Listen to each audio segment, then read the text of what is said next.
Hello, guys. Good evening. So we'll be starting right away.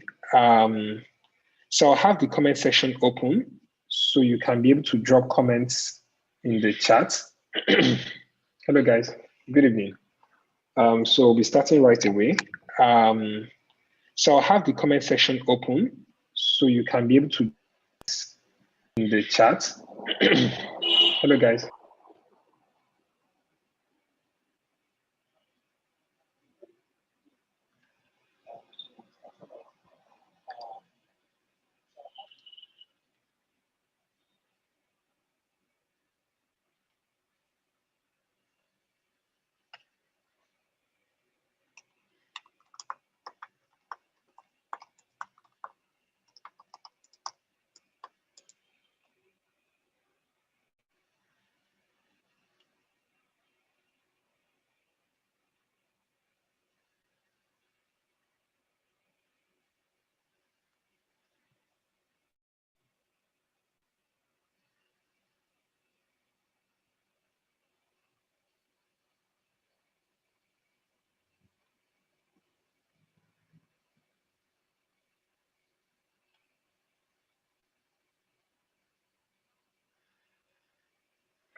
Okay, hi everyone. Yvonne, can you hear me clearly? Yeah, I can hear you. Okay, Hi, I need you to, hi, guys, good evening. I don't know what time it is, but good morning, good evening, anywhere you are. It's been a lot trying to connect Zoom to YouTube, and it's been like a whole lesson on UX just today. I'm appointing Yvonne to help out with the comments because I intend that these 3 hours we spend would be really, really valuable. I realize I can't be able to watch the chat as well as teach. So she would be looking at the chat on YouTube and on Zoom. So if there are any questions, you're free to stop me while I'm on a slide, because I feel like I wouldn't want to focus and then you then ask questions. It'd be nice if this is very interactive. So drop your questions while talking about UX and on any area I'm actually talking about. Thank you for coming. And yeah, I think we can start. So again, greetings. So UX, sorry, don't know why I can't. Yes, so we'll be covering 4 major areas of UX today. And again, I hope everyone can hear me clearly.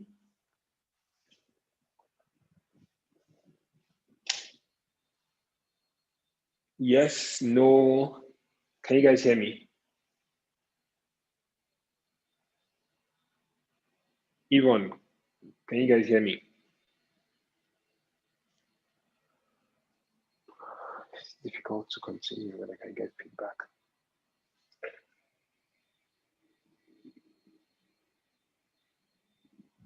Hello?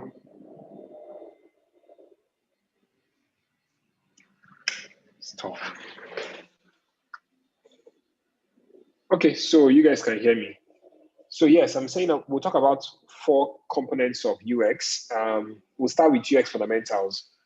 And on the fundamentals, you'll be able to understand like what is UX, you know, what distinguishes UX from UI, why should we even do UX in the first place, and what is design thinking. That's what majorly the buzzwords in UX. I'll try to make sure they are very, very easy for you guys to understand. So really, what is UX? Why should we do UX? What is design thinking? What are the steps of design thinking? What is usability? What is aesthetics? Aesthetics is simple. I mean, it's things that look really pretty, but usability may seem like a new term. Then we move on to design process for UX, which I'll talk about the research process, user journeys, UX writing. I think I got feedback. Someone said I should talk more about UX writing. Then we go into workflow. With workflow, I'm talking about using Figma, and maybe not much on how to use Figma because that would even take even more time. You can have a whole class on learning how to use Figma. But I'll be talking about using Figma and how it supports like collaboration, all of that. Then I've been working on a project for the past. It's been like 3 months now. I've been building a new platform, and with this platform, I think I started using Figma just in January, and I see how Figma has helped with collaboration between design and dev.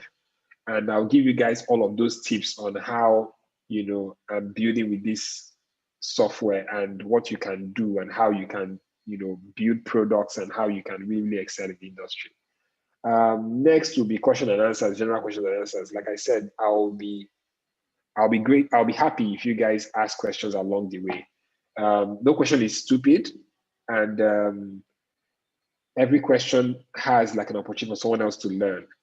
If you don't ask, you might not even inspire someone else to ask. So as much as possible, ask questions. I'll make sure this is worth your time, and I'll make sure I do all I can to deliver on this topic. Okay, so yes, next slide. Okay, so UX fundamentals, I talk about UX, what and why, UI, UX, design thinking, aesthetics, and usability. By the way, like everything today is all UX, right? The fact that these slides, I have text very, very large on this slide is because I feel like people will look at these slides from their phones, from their computers with low internet, with fast internet. And with larger font sizes, you want to, it will be a lot easier for people to read the titles on these things. So yeah, I hope at the end of this, you'll be able to see UX in everything you're doing and try to think about the people you're trying to serve and see how you can, optimize whatever product or service you're rendering to make sure people actually appreciate it. So next slide here is UX. So UX is a summary of emotions, right? The way I think about UX is the fact that we are all upset today that Nigeria has banned Twitter, right? It's the experience. The experience is not interesting. I go into Twitter this morning, I'm trying to tweet something about the class, and I realize that, I might be tweeting and nobody is seeing what I'm tweeting. That's really frustrating. And frustration is a feeling, is an emotion. And so that's actually UX. The U in UX is user, the X is experience. User experience is actually how people feel from interacting with a product or a service.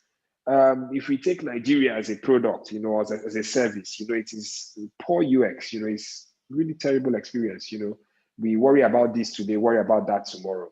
And apologies for everyone that is not in Nigeria in this class, but it's a lot different. The UX we enjoy here is totally terrible. But that's user experience. User experience is a summary of emotions from interacting with a product or a service. Okay, some people on Zoom can't see my screen. Hold on.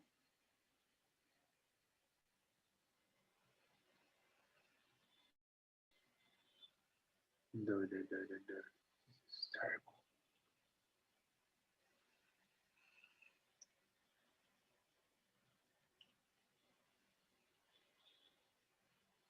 Give me a second. I heard people on Zoom can't see my screen. Quickly pull up.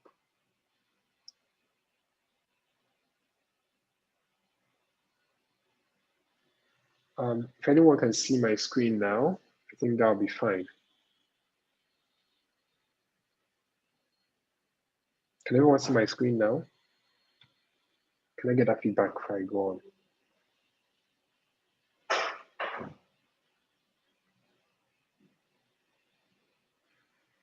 Can everyone see my screen?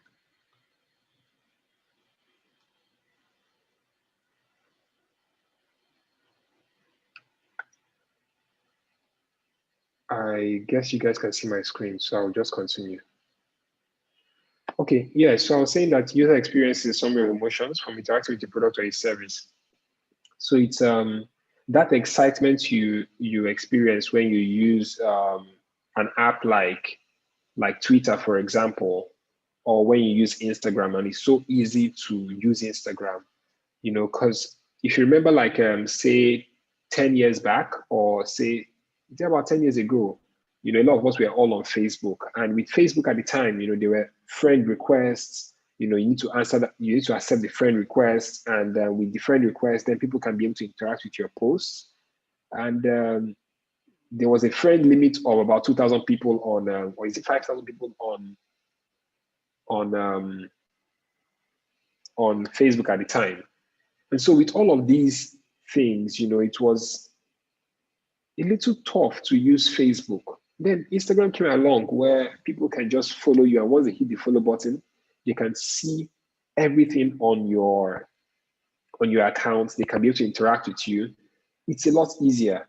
So a lot of times you find that when you're building an app, people might not even know what features they anticipate. But if you listen to them clearly, you can even start to hear what features that they would anticipate or they would actually need. And so you can start to build for what features they would need next and not just the features they need now.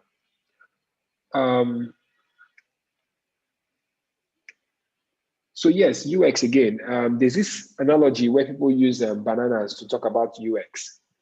Bananas are like the simplest fruits to eat Because, and the UX of a banana is actually really deep, right? The fact that you look at a banana and when it is green, you know that it is not really ready to or ripe to eat.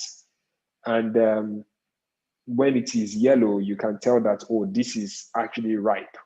You can actually feel it with your hands to see that or to feel that, it is softer or yeah, it's softer, yes, when you hold it. And you can easily just peel from the top. Now compare that to pineapples, which, when peeling pineapples, you need to be really, really, really careful, because you could peel out a lot of the pineapple inside if you're not careful on how you're peeling just the, outer body. So user experience is actually in everything. If people think about, I was talking to a friend some days back and I was talking about the microwave ovens and the fact that microwave ovens come with timers, right? And the timer on the microwave oven is very, very important. However, some brands also introduce like a clock on the microwave. And I worry, do users really look at their microwave to check the time? Or would they just prefer to turn it on when they want to microwave food? And these are like really, really small nuances that you need to think about. You need to ask questions when you start building for people. And I'm saying this not just from the angle of designing an application, but even designing a product that is required by people to use.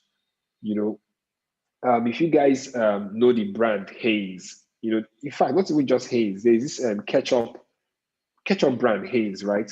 They realize that a lot of people, if you go to your bathroom, you see that when you store your toothpaste, you might be one of those people that store your toothpaste upside down, right? And then they just realize that the more people spend and save things like store them upside down, maybe they should make it be able to stand upside down. And so these are like very, very small things that people think about when they are designing applications. I'll pause here again and ask, if you're on Zoom, can you see my screen?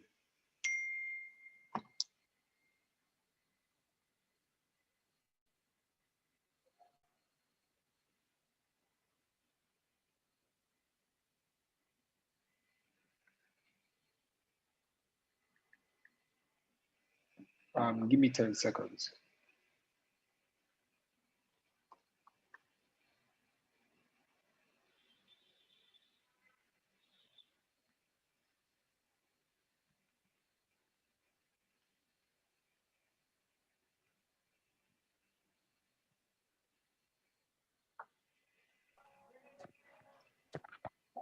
Okay, Yvonne, you're here now, right? Yes, I am. Can you see my screen? Yes. So everyone on Zoom can see my screen.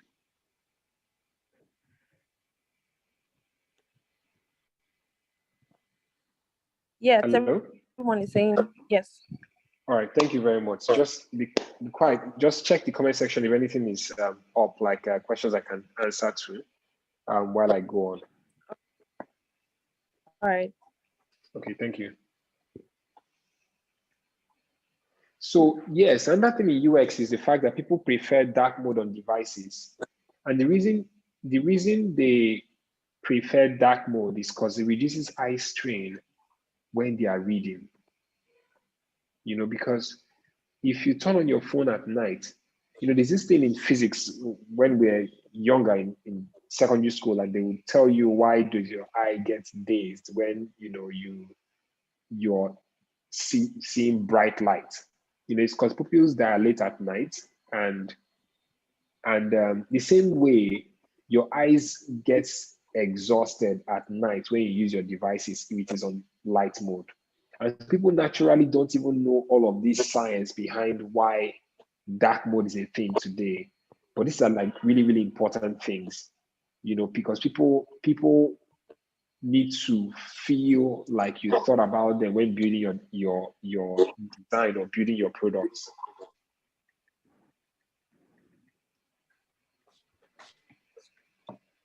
So good UX is great. So I asked why UX. It's important to invest in UX, and not just as a UX designer, but even as a UI designer.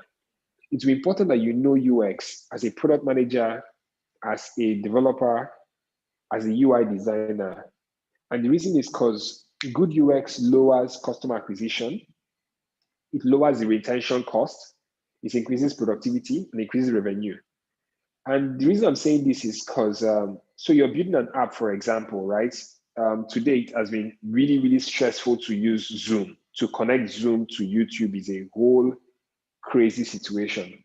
In fact, right now, what we have on Zoom, it takes about 10 seconds lag before what happens on Zoom shows on YouTube. And that's like a whole opportunity right there for a new product. Today, I had created Zoom, tested it earlier in the day, and realized that, oh, there were two different Zoom accounts, and this one is not pro, and that's the one where everybody has gone to, and there's a new one that is pro, and all of these things are not very synced. And here's why I'm even shedding more light on this. I had two Zoom accounts, right? One of them is pro, one of them is free. And I thought, okay, I've sent everyone an invite to the free one. Can I invite the pro account to the same event and then move the host from free to pro so that it can sync to YouTube? And I realized it's not possible. But here's the thing: if one, takes cognizance of the different ways people will use an app, then they will start to anticipate what kind of challenges can these users encounter while using my app, and how can I solve those challenges even before they have those challenges.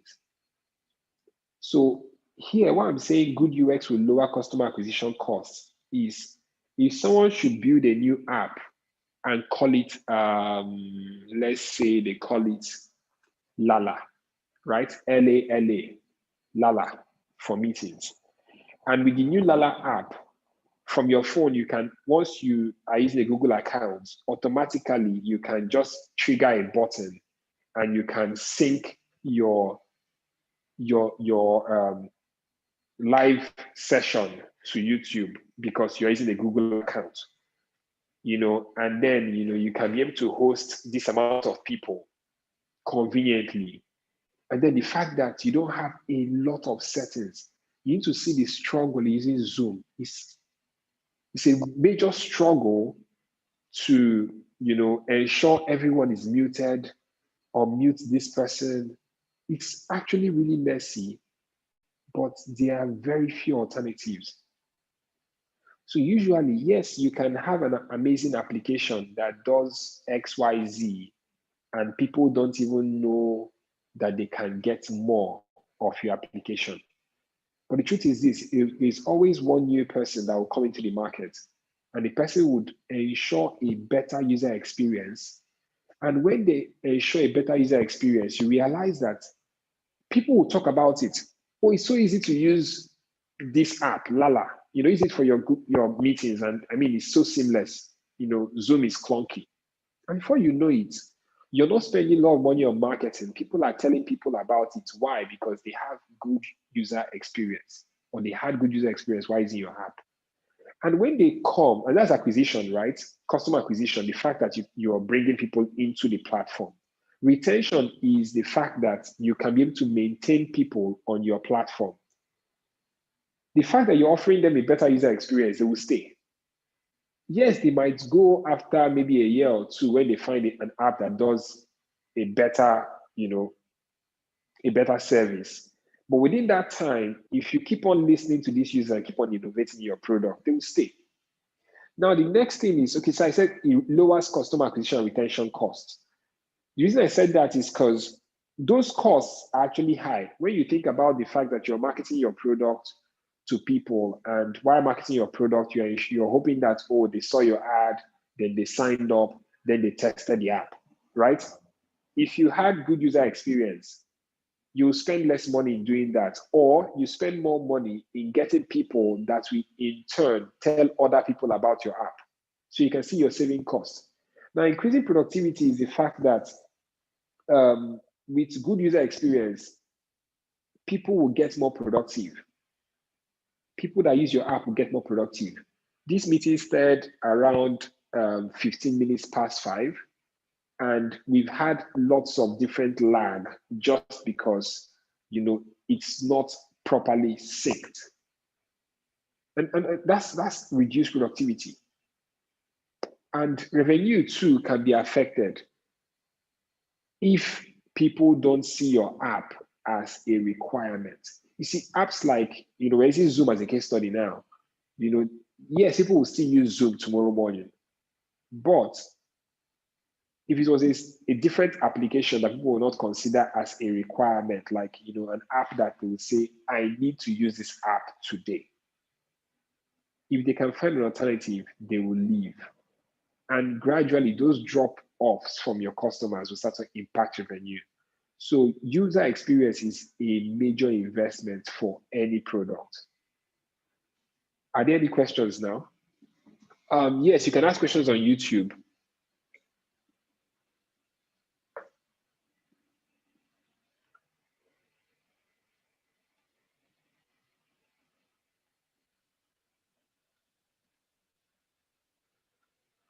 Okay, so like I said, I've talked about this before, but UI is actually how things look, while UX is how they work. And so UI is short for user interface. User interface is the interface of any product is what you're looking at. When you turn on your phone, for example, what you see is actually user interface, right? User experience is the fact that you can tap on this button and it does this, and you tap on that, it does that. That's actually user experience, and that's how it works. And here I'm trying to simplify different areas so you can understand what is distinct between user interface and experience. So the first thing is that user interface is part of the UX. So the UI part of the UX, what they see, the aesthetic value of your application is part of the experience.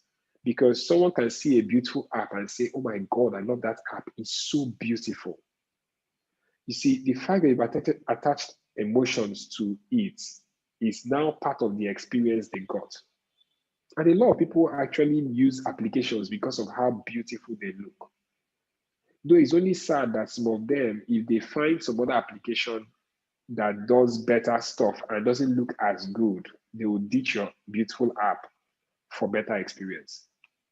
UX applies to digital and physical products.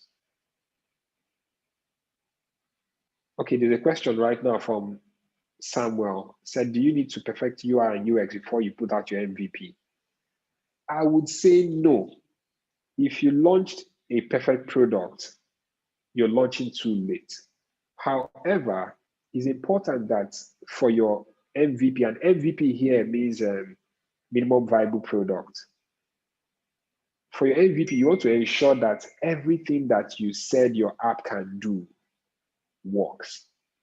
So, for example, if you are building an app that, okay, like the last app we talked about, right? For videos or for video meetings.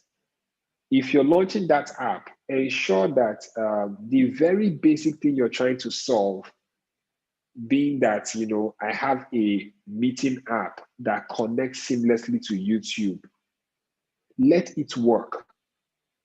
In fact, do your research to ensure that it's a seamless process from meeting sign up to streaming that on YouTube.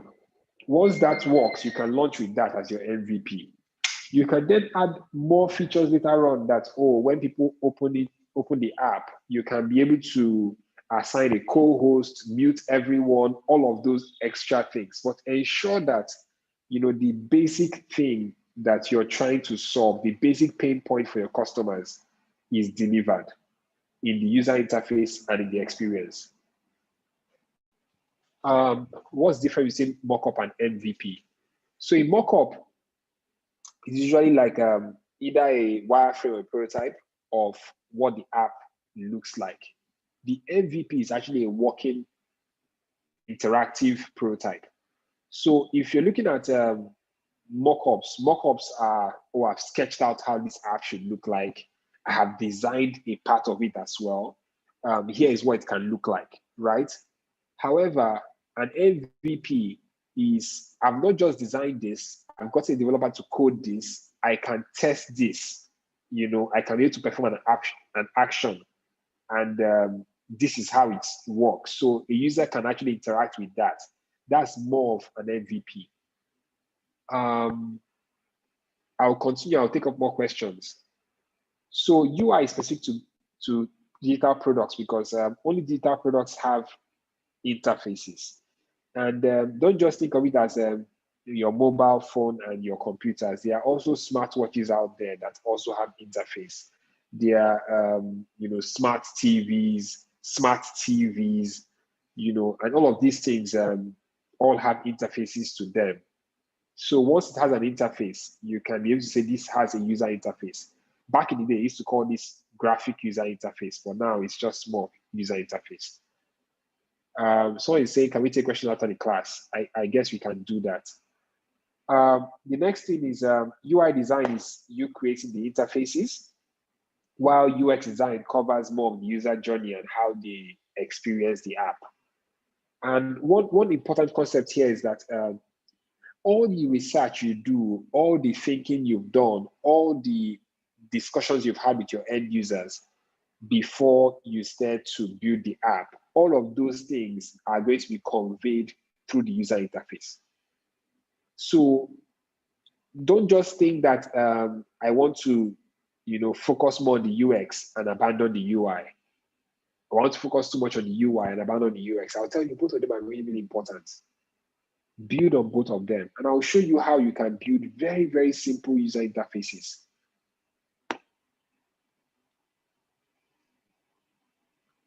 Yes, so UX, UI again, I would say think UX first, then think UI next. And the reason I believe that is because UX is where all the research is supposed to happen, all the user story is supposed to happen, all the user persona work is supposed to happen. The fact that you're talking to your users, and I'm an advocate of you talking to your customers. So even while building an application, try to, try to be in the shoes of the people that will eventually use your application.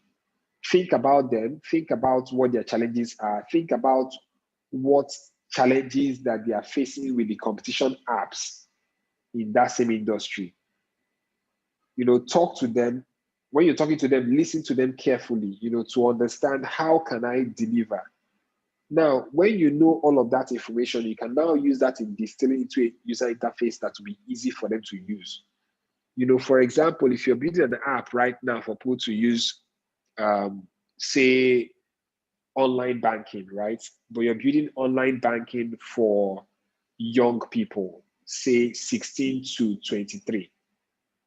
You would not spend more time designing on your desktop. You should design more on your mobile because that generation spends more time on mobile compared to desktops. And so that's why it's important to do UX first before you start touching the UI.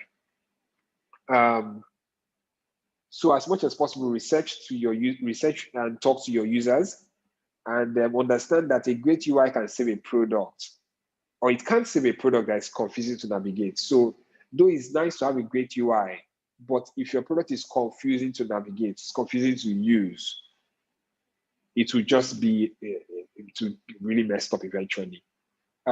Use wireframes to get feedback before you start designing. Yes, so as much as possible, try to use wireframes. With wireframes, it's just you doing like very simple sketches on like a proof of concept, really. So you can show people, or even show yourself, because wireframes are like the earliest representation of your research. Is when you research and you look at different apps, you can be able to sketch something and say, this is how this would function. We'll get more into wireframes and I'll talk more about like different tips in that.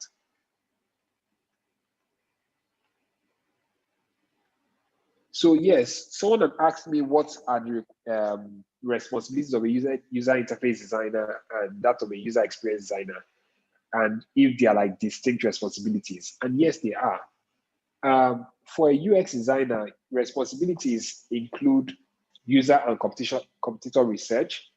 So the UX designer is the one that goes online to research different platforms, right? And personally, one of the things I do with when I work on products is I could be working on a product of, so for example, I would show you the case study of what I'm building right now. The case study is on an app called Visi.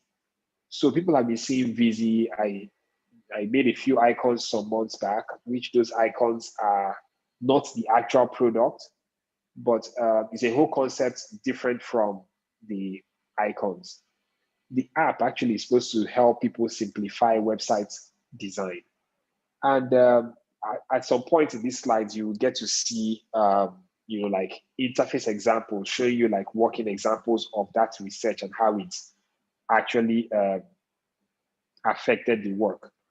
But yes, one thing that I had to do was to do competitor research. And competitor research, I didn't just look at other website design softwares that people use every day. I didn't just look at Figma.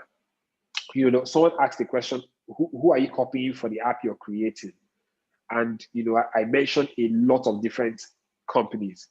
I look at Apple as iOS itself, and I look at how iOS is so clean.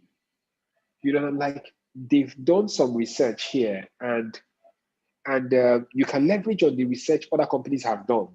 And this is for UX designers. You need to think about this closely, right? You can leverage on research people have done.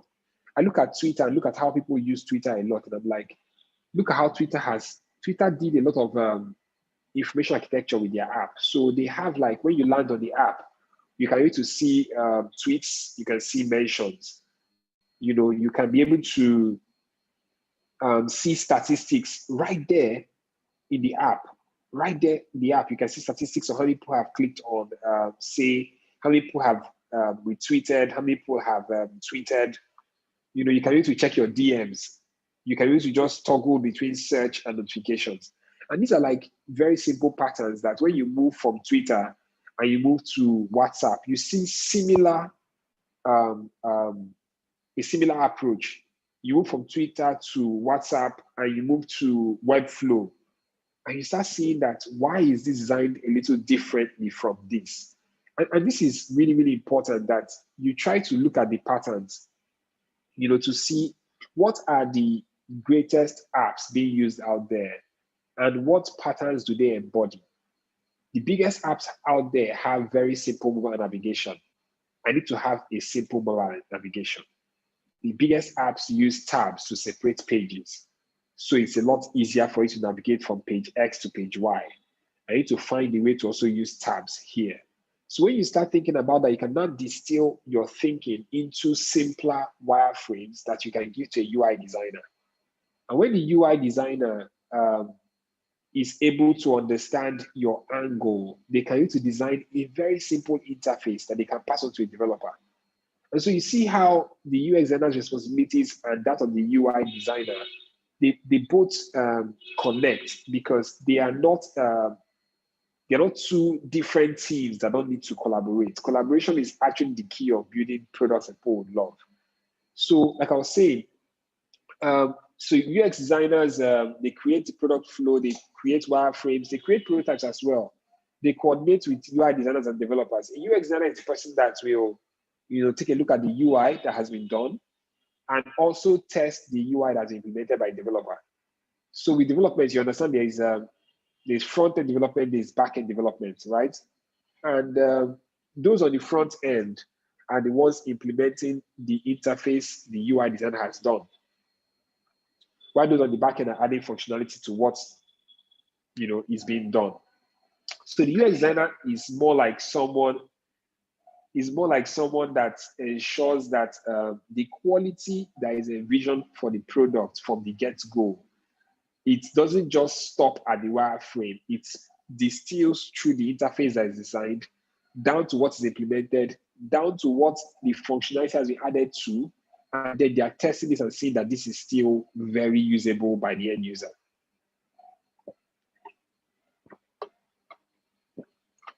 For a UI designer will do research as well. They'll do design research. Now, a UI designer should be worried about things like when I'm tapping on this app, The interfaces I've designed, can people tap on it? People have, if you look at your hands, everyone has different size of thumbs, and the different size of thumbs, we need to ensure that we need to see that, okay, so everybody has different size of thumbs. Everyone can use Twitter. Everyone can use Instagram, but not everyone can use your website. So when I'm confused with how you've structured your website, you need to start thinking about not just clicking on links, but tap areas that people can be able to tap, irrespective of their thumb size or their finger size. And these are like simple research that UI designer can do. A UI designer can look at things like light and dark mode. What shade should we use on the light and dark mode to ensure that people can easily read this content? UI designers should worry about things like fonts, the fact that you don't want to use multiple fonts that are not legible on the design, so that people can actually be able to read this content. And I have this thinking. I keep saying to myself that a well-designed apps, no. A well-designed app will design other things. And that thinking came from the fact that people keep asking on my Instagram that how do you design your posts for Instagram? And I tell them my posts on Instagram are mostly tweets. My phone is set to dark mode. I make a tweet.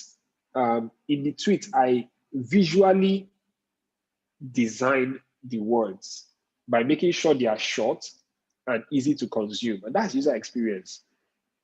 I realize that people don't like to read long things. If you make it short, then they can grasp it faster. So you can actually think about user experience down to every single thing you do.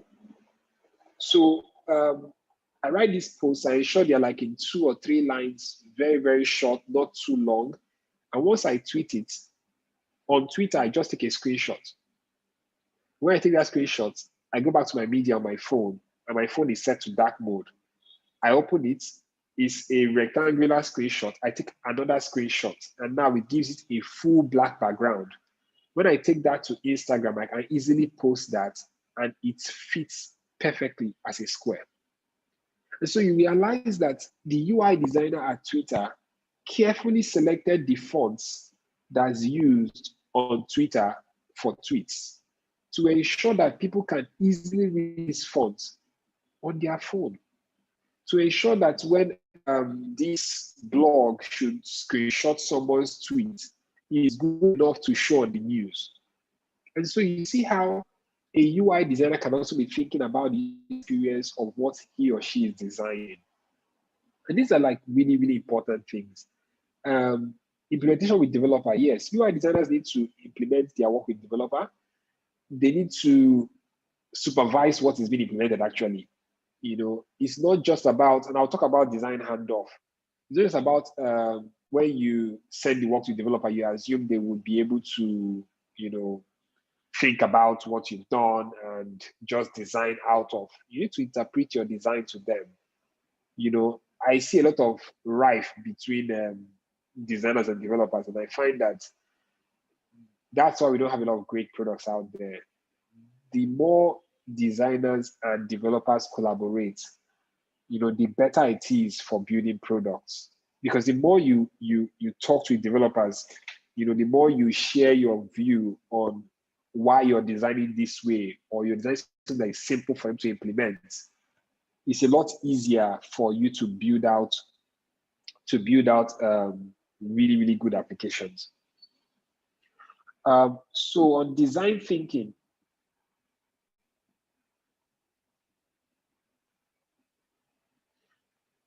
design thinking is a human-centered approach to solving problems. If I'll say that again, it's more like design thinking is you taking a UX approach in solving problems. And it's actually easy. It's something that a lot of people do unknowingly. So let's take a different example, not something that has to do with apps. Let's say one is trying to, for example, introduce a new dishwashing liquid in the market.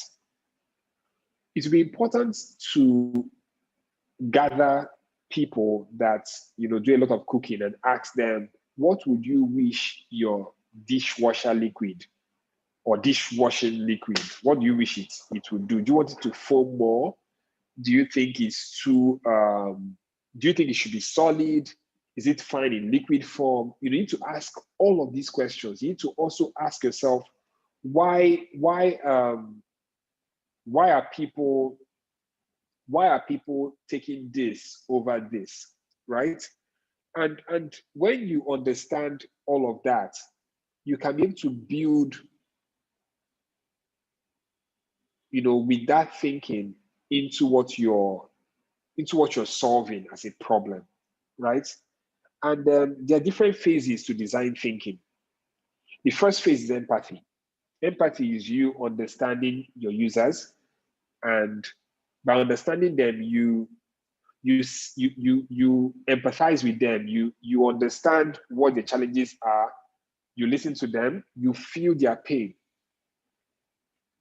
For example, I've been building websites for about 10 years now, and I find that one of the reasons I've stuck with using WordPress over time is because when I started building websites, most people would prefer their clients to contact them whenever they want to make changes to the websites they've built.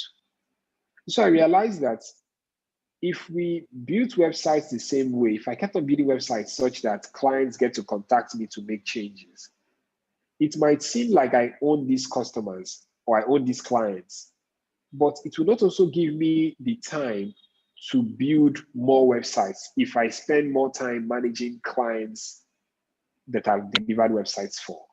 And so I realized that it's important for clients to manage their websites themselves. And in all that empathy, I realized that WordPress is one of the easiest platforms where people can be able to, learn at the time, right? And so because of that, it made me spend more time using WordPress to create websites. Now, next on design thinking is define your users, define their problems, and note down your insights. Once you understand the clients you serve, you can be able to fully understand the nuances of those clients. Like I said earlier, that imagine you're building an app, like a fintech app targeted at teenagers and young adults. You want to spend more time building that app for mobile, right? And building for mobile doesn't just end there. You also have to ensure that that app doesn't take too long to load, because building for mobile is a whole different thing. When people say you're building mobile first approach is not just the fact that an app is responsive. It's the fact that you've taken care of things like progressive web app to ensure that that app can load with limited internet. You've taken note of load time to ensure that the app is not too heavy to load on their phones. You take a note of ergonomics, really, the fact that people can be able to tap things easily on the app. You see some mobile apps and you see that buttons on mobile phones, on a website, you have buttons that span from edge to edge. And the reason people do that is because if you align the button to either the left or the right, it will not favor either left-handed people or right-handed people. And these are like very small things that people have to take note of when you're designing for a particular set of users. So defining your users is like the very second stage of design thinking. The third stage is ideate. So ideation comes from you generating new ideas beyond the obvious solutions. And a case study here is building Visi. In building the Visi app, I realized that, so one major step I took is, which is different from what is common out there, is a lot of people, when they are building websites, which I build websites, right? And while building websites, you find that on the homepage, for example, you're setting the font size of H1, H2, H3, and all of that. If you're not careful, you go to the next page of the site and you're setting font size all over again. And these sizes you're setting it not just for desktops, but desktop, tablet, and mobile devices to ensure that the site renders properly on any of these devices. But what I'm doing differently with this app is to embed a design system or something that works like a design system inside the app, such that from the settings panel, it's already preset with font sizes that match things like small, medium, large, extra large.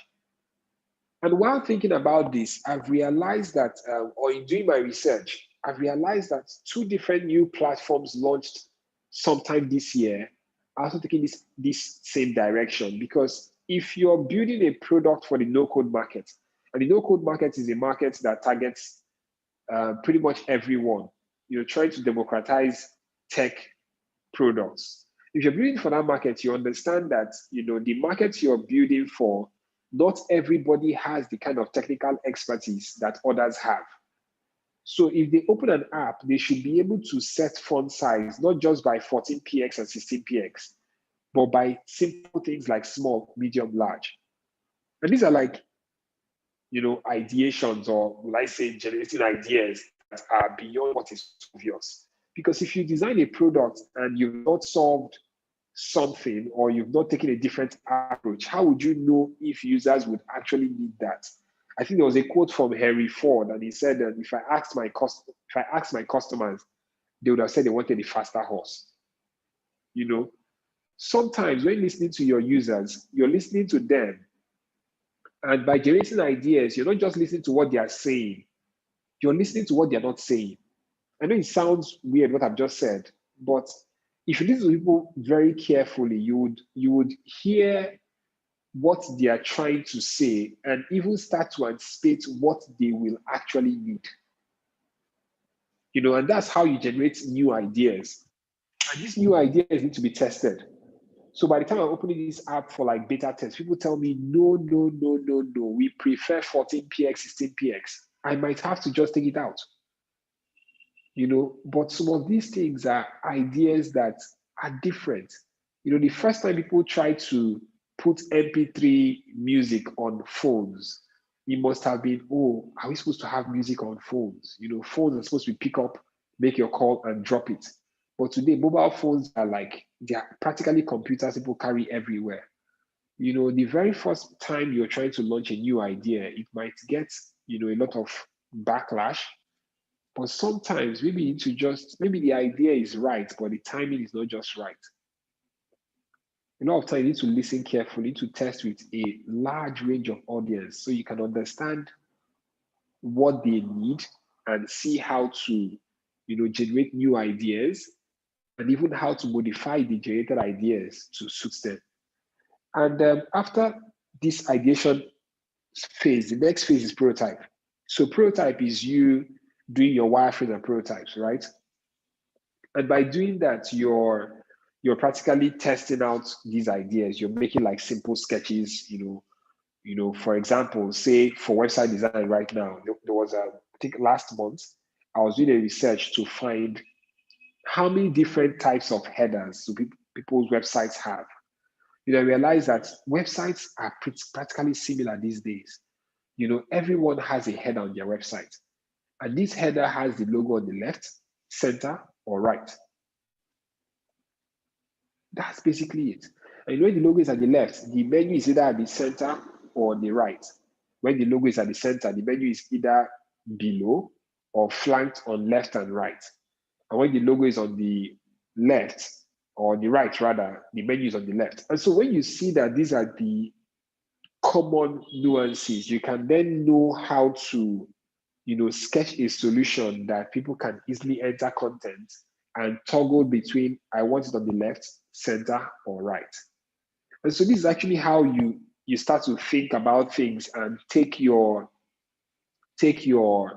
ideas from not just you thinking about them, or you listening to customers, to you prototyping what you want to do. The last phase here is test, which you have to test your solutions, refine your prototypes, and grow new ideas. One thing that is important to note here is that in as much as these are the 5 steps of design thinking, don't think that you should start at number one and just end in 5. A lot of times you can be in the prototyping stage and then go back to talking to your users. Because I had to do a lot of reading in the past 1 week, because when you want to take a class, you don't just rely on your knowledge. You want to read wide as well, so that you can be able to pass on quality knowledge. But I realized that while prototyping, you still go back and talk to your users. You still need to get more insights from them. You need to test what you have heard from them and say, is this better? And I've been talking to a few people in this group, right? And trying to understand how they use mobile apps, how they build websites, how can the system be better? And all of those things, I still find that even as at yesterday, I still made some changes to the app, because I realized that why do we need to do it this route if people would need it in this route?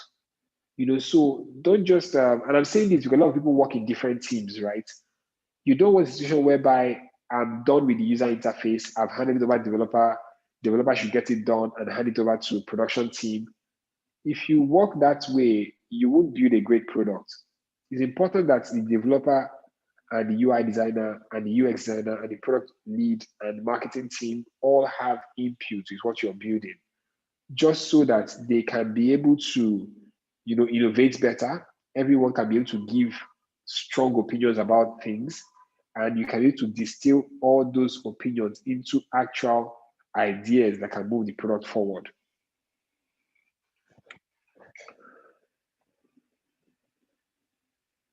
So I posted this some days ago. Users are influenced by aesthetics of an interface even before they evaluate its functionality. And this is just to tell you that it's important for you to spend time on the aesthetics. And by saying this, I'm saying invest in user interface as well. Because when you do that, it will be able to attract them. People come for the UI and they eventually stay for the UX. When people find new applications online, there's a website called Product Hunt where I go to find new products that are launched every day. And I find that when I open the landing page of a product, from the way I see their website, it can influence my decision to test out that application. And I feel a lot of people are like that as well. You find a new app on App Store and you're downloading it just because of how clean the design looks, or you refuse to download it because of how tacky the design looks. So it's important to invest in interfaces, And by investing in interfaces, I can't wait to move forward to where I show you like sample interfaces so you can see how simple these things can be.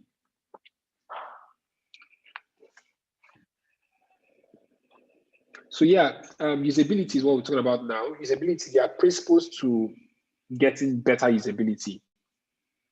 And usability here is that functionality, right?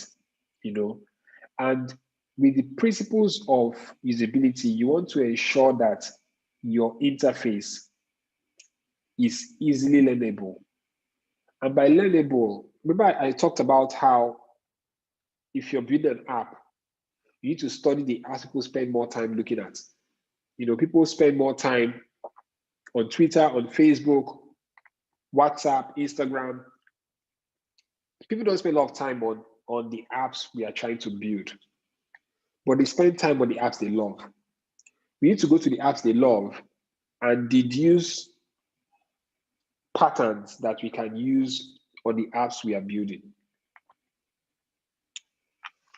If users need manuals to always use your app is broken.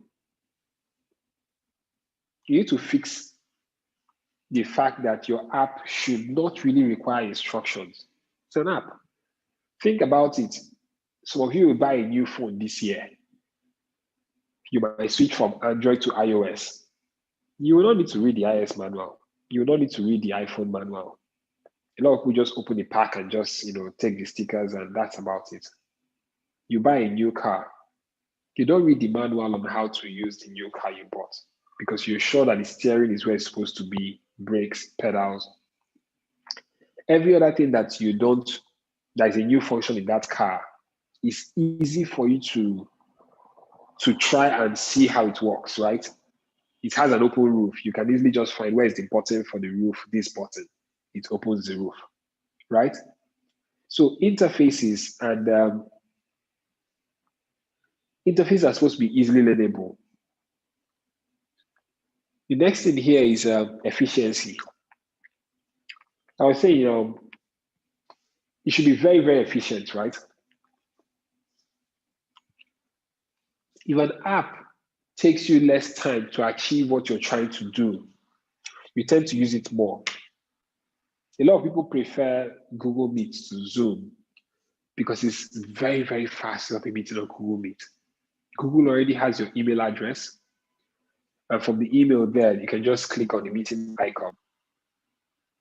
From there, it's a lot easier to just create a meeting, share the link, and you're live. It's important when your app is very efficient. Make sure people don't have multiple routes to complete a very simple task. Ensure that if you can shorten the cycle, if you can shorten the journey for them to publishing, to saving, it's a lot easier for them. Memorability is also important. The best apps out there, when people don't use them for a long time, people can easily come back and use them again. So what I mean by that is, for example, if you don't use a phone or you're not driven a car for a year, by the time you go back to saying, okay, you know what, I want to drive a car the following year, you don't need to go back to driving school to learn how to drive. These are like really, really important things. You need to ensure that your app is very easy to use and that, they need to be able to use it even if they've not used it for a long time. Error prevention too is also important. People make mistakes. Ensure that when they make a mistake, your app doesn't give them a very harsh message or just shut down because of a mistake they made. Ensure your interface is forgiving. Because, okay, for example, let's take login process in an app, for example, right? People want to log in and they entered email, and the email they entered an email like me at you, and they didn't put .com or any domain extension. And when they clicked sign up or log in, the app just closes the screen, or it doesn't even give them an error message why they couldn't log in. It just says error. You find that kind of interface is clunky. People are not so happy with it because you would have just, imagine it's a long form, for example, maybe like a form for applying for a job. And after entering your resume, your details, everything, you entered your email wrongly, and the app just tells you error and wipes all that you did. You find that people get upset. They declare that app bad UX. But if while they are entering the content of the application, they find that they entered the wrong email and it gives a very small micro copy there saying wrong email format or check your email and something there to just tell them this is a wrong email format. They can be able to correct it there and move on. Satisfaction too is also something that people will use to rank an app for being very usable. The fact that there is a pleasant experience while using the app, it counts for something, and it's really, really important. Next here is UX design process. So I think I'll pause here and then take questions. So Yvonne, are there any questions I need to answer concerning everything we talked about on UX fundamentals? Yeah, some people are asking questions on the YouTube live. So Okay. What questions? okay, there's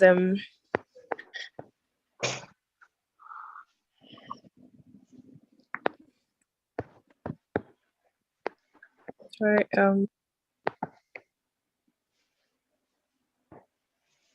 okay, it's mostly from the previous session, Jack. They're asking, so can a fresher use to learn? I don't know if you want to take it now or at the end of the class. If they're related to what I just covered, let's try and take them now, and then I'll continue with UX design process because it's like a whole different aspect. Okay.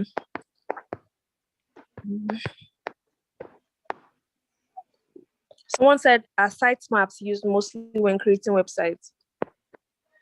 Yes, sitemaps are mostly for websites. However, you can use, there are also maps that show the journey in an app, but sitemap is mostly a website design term. Okay. Somto said, is it a UX designer's job to design wireframes? And when they do, how does a UI designer come in terms of aesthetics?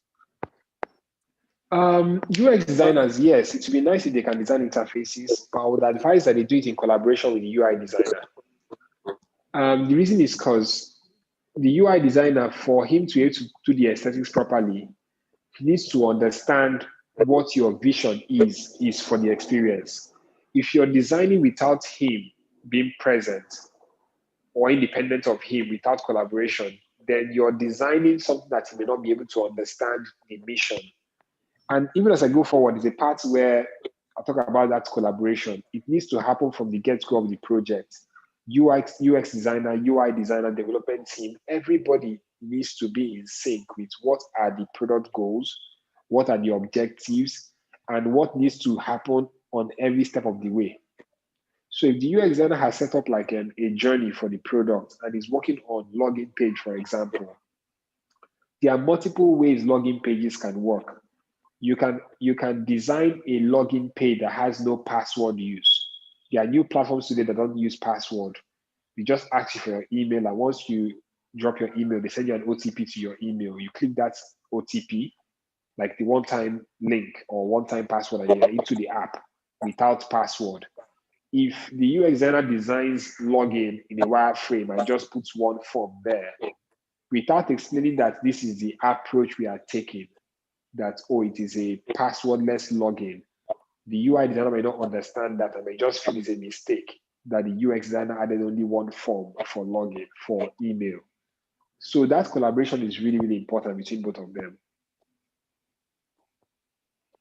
All right. Someone said, please can you share basic tips or go-to ways to improve the accessibility of an application? Yes.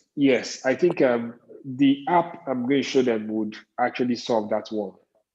There are very simple tips on how to get good accessibility. Okay.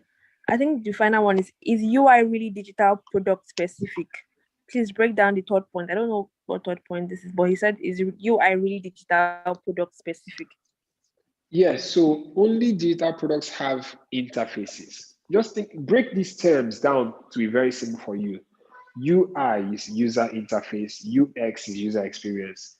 User interface is everything that you can be able to interact with on screen. So you have a TV, and the TV is, regular TVs have interfaces. They are operating with a remote. Your monitor, when you beam stuff on it, that's an interface. Your smartwatch, that's an interface. So once it has an interface, that's a user interface. You are the user, and what you're seeing is the interface. Okay.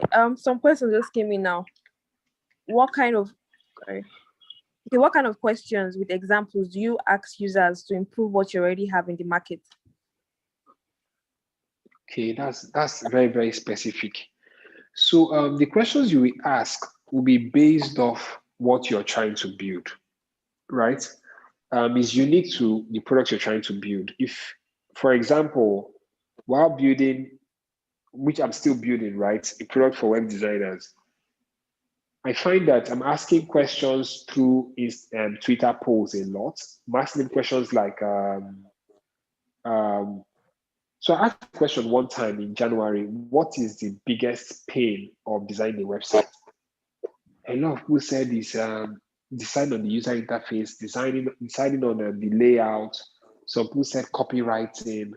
These are it's always good when you're asking your customers, ask them vague questions, ask them specific questions, and be very creative with how you ask them.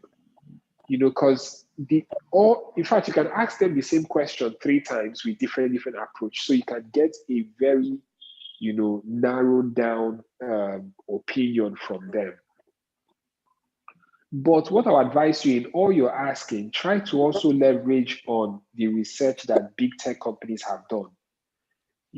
Companies like Twitter, like Instagram, Facebook, they have invested millions. Apple, they invested millions in user experience design and user research. If they are doing something and you see that people all over the world are using this application, then they're doing something right. There are some things that you need to leverage beyond the industry you're trying to operate. The app I'm building right now, the Visi app. I was talking to some people a few days ago, and I was talking about how I took a lesson from real estate business and I applied it to the app. And you will see what concerns real estate businesses with web design applications. And guest access is the feature. So I realized that if you're looking for a house and they asked you to pay some money before you can inspect a house you're looking to get, you're not even sure you decide to love that house, but they're asking you to pay some money before you can be able to inspect the house. I'm pretty sure you'll be like, why do I need to pay? I used to just inspect the house. I rather pay when I've decided to take that house. But if you find some other real estate agent and the person tells you, you don't need to make any payments, just come view the house. If you love it, then you can now make a payment. Just because of that flexibility, you might want to go with the second real estate agent because they are more flexible and there is no commitment. Now, I took that thinking that since users don't want a type of commitment before they start using something or before they start using a service, I can take that thinking and embody that user experience in an application. That imagine if people can build websites, for example, on their phone without signing up. They can, make use of the app, they can test the app, they can move things around, they can create a header, create a footer, play with the boxes. And when they want to publish the website that they've done, you can now ask them, okay, sign up now to publish. They will be happier than when they've seen a fancy landing page and it tells them this app can do X, Y, Z, A, B, C, but sign up to be able to test it. So if you open your mind, to user experience, you can see it in everything. You can see it in how can you, make users a little happier with your service. When people are building products, think of it as your product will not always be there to advocate for your product. You will not always be there to sell your product. People will install your app while you are sleeping. People will install your app while you're on holiday. You need to ensure that the app can represent the thinking behind it. You need to build it such that the app can interact with them. And interaction is actually in UX writing. There's a way that an app will say things like, oops, I'm so sorry about that. Can we try that again? And it just sounds very, very familiar. One of the feedback I got from this class was the sign up was so easy. And I felt I need to tell them in class that on that website you guys signed up, there is no image in there.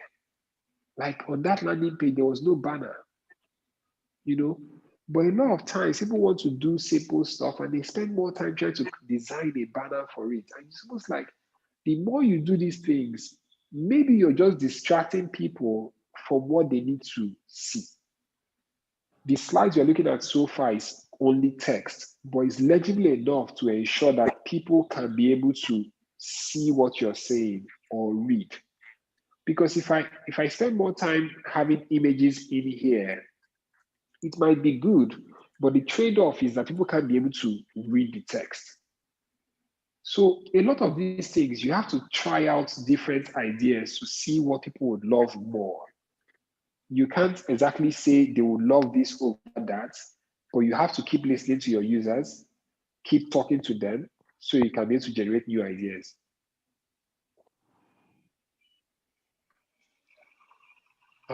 So I think we can continue now with user design process. Okay, there's your other question though. You want to take it now or later? Which other ones?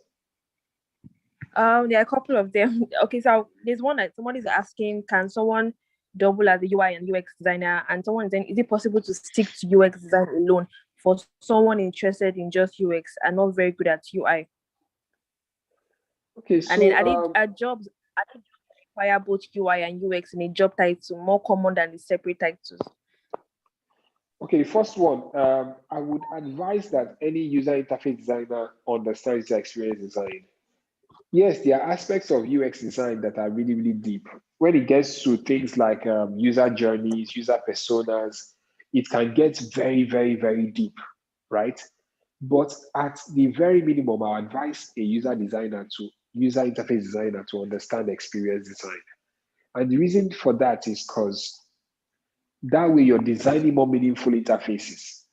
A lot of times, in my experience of being an agency, I realized that the best designers are those that not just design stuff, but they understand the mission behind the design. They are the ones that can be able to pitch a design to a client. They are the ones that can translate the fact that the client is saying, I want users to know this about the brand. And that interface designer is saying, I'm suggesting a video on the homepage instead of slide images.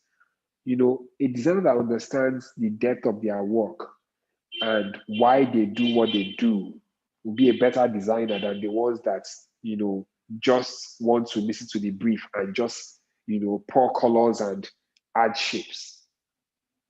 Then you also asked if there, what's the word? I think you said if there are opportunities for either UX and UI. UI and UX is a very new role in companies.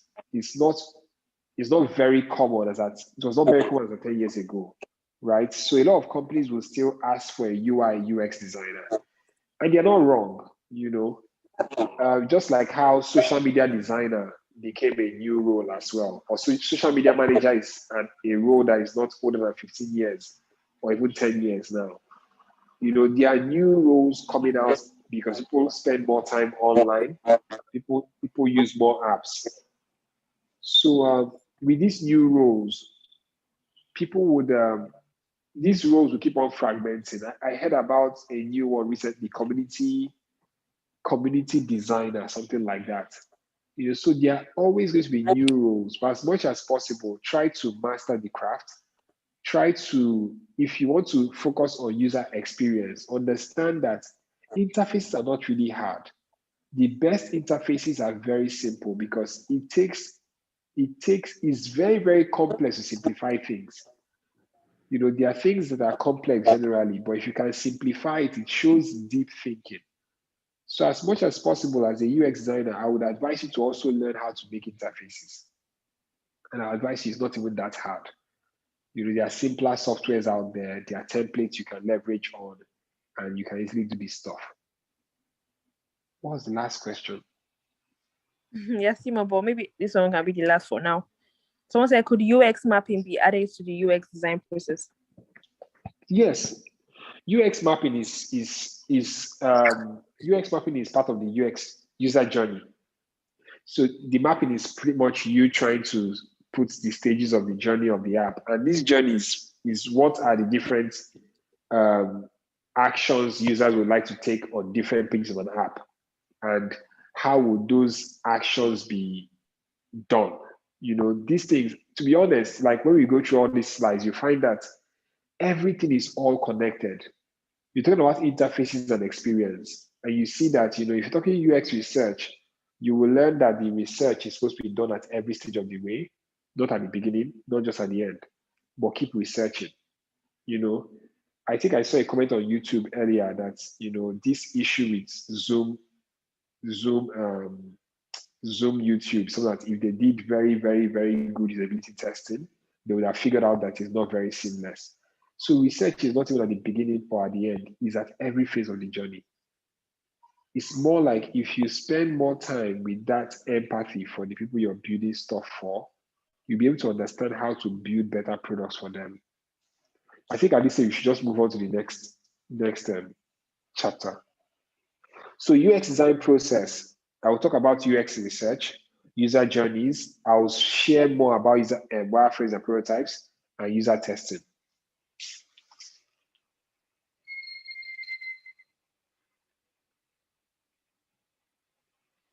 So yes, the UX design process covers research, design, testing, and validation. Research is the same research I've been talking about since. I've been saying research, research, research. Research is really important. It can't be overemphasized because the more you research, the more insights you get.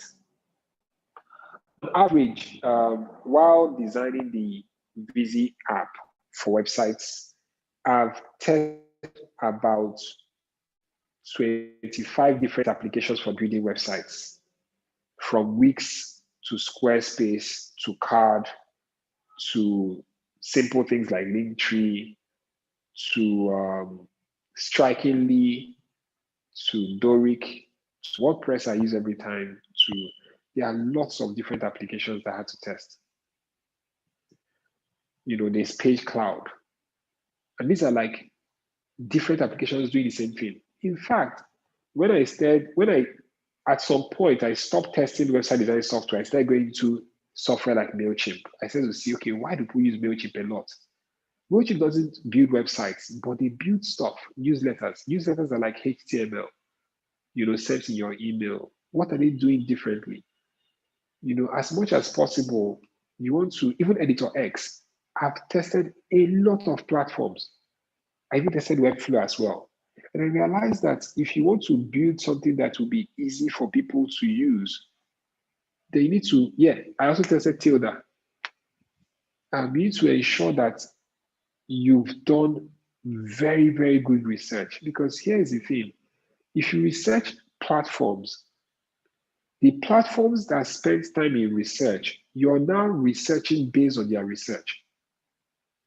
I hope it doesn't sound complex as well. What I'm saying is this.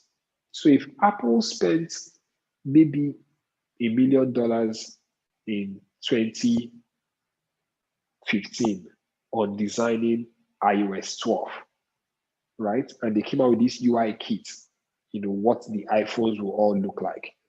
This button, all of that in back navigation, and they spent this much money. And now it's in the hands of everybody in the world.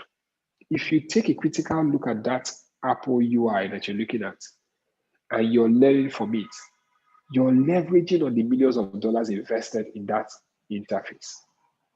So when you leverage on Apple and Samsung and this other mobile device and that other mobile device and Google's new material UI, and you're building a new UI for mobile phones, you now realize that you've leveraged upon the UI of people that have spent millions in UI. So as much as possible, research is really, really, really important. You want to build a fintech application, don't just stop at the applications around you. Google applications far off, I was one time I was in Dubai and I realized what they use there a lot is Kareem instead of Uber. And I don't think they have both there. But while using the Kareem app, I realized that, this is a different app for this market. And their app looks really, really good. The first time I opened the Kareem app, I think it asked for my phone number and it didn't ask for my email, something like that. And I just took screenshot like, wow, this makes sense. Because, people may not have access to their email at a particular time, but phone number login is actually very valid. and it can also be seen as a primary tool, because for a car hailing service, what is important is not the email really, because when the driver should arrive, you will not be sending him an email, you'll be calling him. So maybe a phone number validation is much more important in this use case. And this is how like you will start to see these things. You start to think about why did they do this way? Why did they do it this way? Because the more you think about it, the more you start to get deeper insights. So research is really, really key, and it can't be overemphasized, really. You keep on seeing reasons to do more research. So I'll cover design, testing, validation. But if you notice on this page, what I highlighted is continuous improvement and iteration. And why I highlighted that is because it's not about I have done the research. Here is design, approved design. I have tested it. Users love it, it's valid. Continuous improvement and iteration is really, really key. A lot of people on their CVs will say, I work in an agile framework and this and that. And the truth is this, agile truly means continuous improvement. If you Google agile framework of like building applications, it means continuous improvement. It means you will continually improve that thing you're doing to benefit the end users. And this is really, really important, as much as possible. I think Jack Dorsey said, perfect the details and limit the details to perfect. So yeah, perfect the tiny details and limit the number of details to perfect. So if you're building an application, for example, and you have so many different features, it would need so many things to be perfected. It's a lot easier if you can streamline that app to a very simple function. Think about it. For the longest time, Twitter did not have undo tweet. It looked like a bug, but people have accepted it as a feature. That, on Twitter, you can't undo your tweet. But if you think about it deeper, you then realize that it's actually good you don't have undo tweet, because people can go back and say, this is what you said in 2009. If there was that undo feature, maybe people will not be able to trace a digital footprint. And then when you delete a tweet, it's saying this tweet has been deleted. So those kind of things, when we start out using an app, we may consider some things as a bug. But if you look closely, or after a longer period of time, you may realize that it's not really a bug, it's actually a feature. So as much as possible, all of these things come from a deep place of research. Testing, validation. You need to ensure that, these things are not just working for a small group. If people say, oh, you know what, undo tweet, and you just take it and you say, you know what, let's add undo tweet for everybody. It might not work in some use cases. As much as possible, you want to test that a feature is really, really, because sometimes users don't even know what they want. Yes, it happens. So they don't even know. But if you look at them carefully, you can be able to try out new ideas and test those ideas over time and see if they really don't like this. You can now adjust that to suit what they like. But again, if you spend a lot of time in research, you will not have a lot of problems in designing.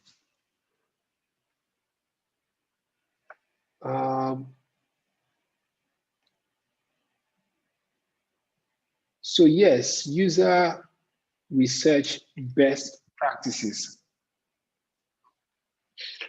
So while doing your user research, one of the best practices here is start with user research so you can design with proven data. And like I said, I've said that before, right? The big tech companies are spending time investing in user interfaces, right? If you do good research, you'll be designing with proven data. You're designing with the fact that people in those very large big tech firms, they've done this research. It has gone through a long process.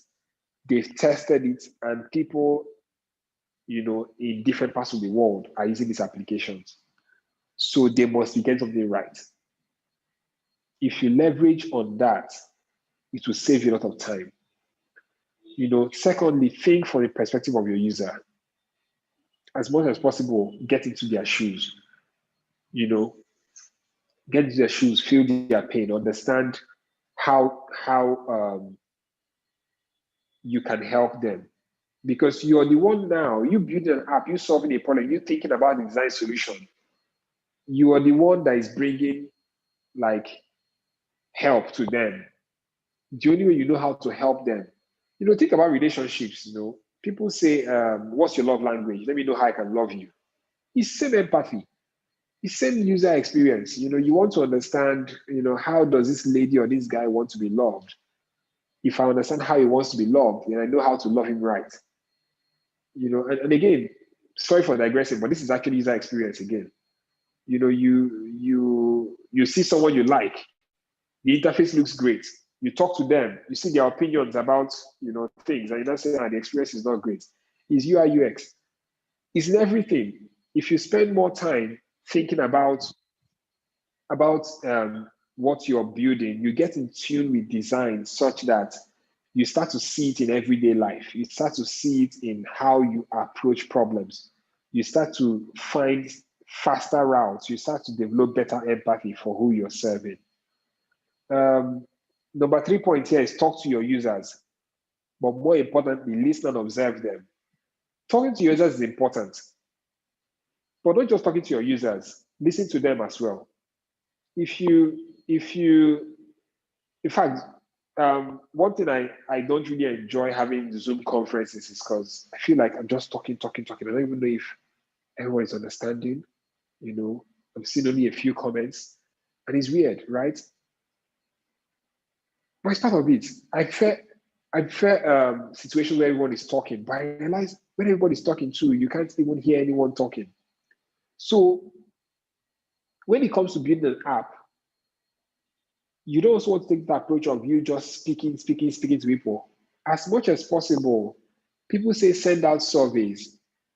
But the last time I was at a lecture in Harvard, 2 years ago, it was a very short course I went to do there. And what they advised was we had to build a bucket list application. And we did the user mapping in class, how the app would work and all of that. And they said, go out in the streets and test your app. And so we are in the streets of Boston asking people, if you get an app for bucket list, what would you like the app to have? And people are just saying the app should have a place I can share my bucket list with other friends, so I can see if we can go together on that ski trip, And to be honest, like they were giving us real features, because if you think about it, an app like that for bucket lists, people may say one of my things, my bucket list is skydiving. And if they share their bucket list with the next friend, they can be able to collaborate and say, what, skydiving is 2023 goal. So and that's actually what I got to learn, that talk to users and don't just talk to them in groups. Talk to them one by one. And when you're talking to them, don't talk too much. Listen. If you talk too much, then they feel like, oh, you know everything you want to do. Okay, get it done. Let's see.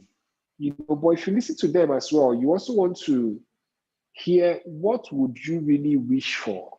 What's on your bucket list? What's on your wish list for this application? What stresses you the most about this tool? What is the easiest tool for X? These are like questions you can ask. So you're building the next fintech app and you're asking them, what annoys you the most about fintech applications? Your questions need to come very conversational as well. So it doesn't seem like you know what you want to do and you're just asking for their opinion. It will come from a place of, this thing that bothers you bothers me as well. How can we solve it? I have the skill of a designer or a developer, and I want to solve this problem. But let us talk about it. Let the user feel like you're with them. Two of you are looking for a solution, because user is contributing as well. The greatest products out there have large user input, you know. So yes, say listen and observe them. Observing them too is another thing. So there are times when you're listening to people, and when you observe the way they talk about the different problems they are facing, by observation, you can be able to see which problem is the greatest for them. So someone is narrating how website design is stressful. The person says, man, I'm using this software, and this software, sometimes it just freezes. But the one that annoys me the most, the person is still talking. The one that annoys me the most is that I can't even update the site on my phone. I mean, it's 2023, we should need to update sites on our phone. And because of the emphasis they spent on the second point, I realized that that is a bigger problem for that user.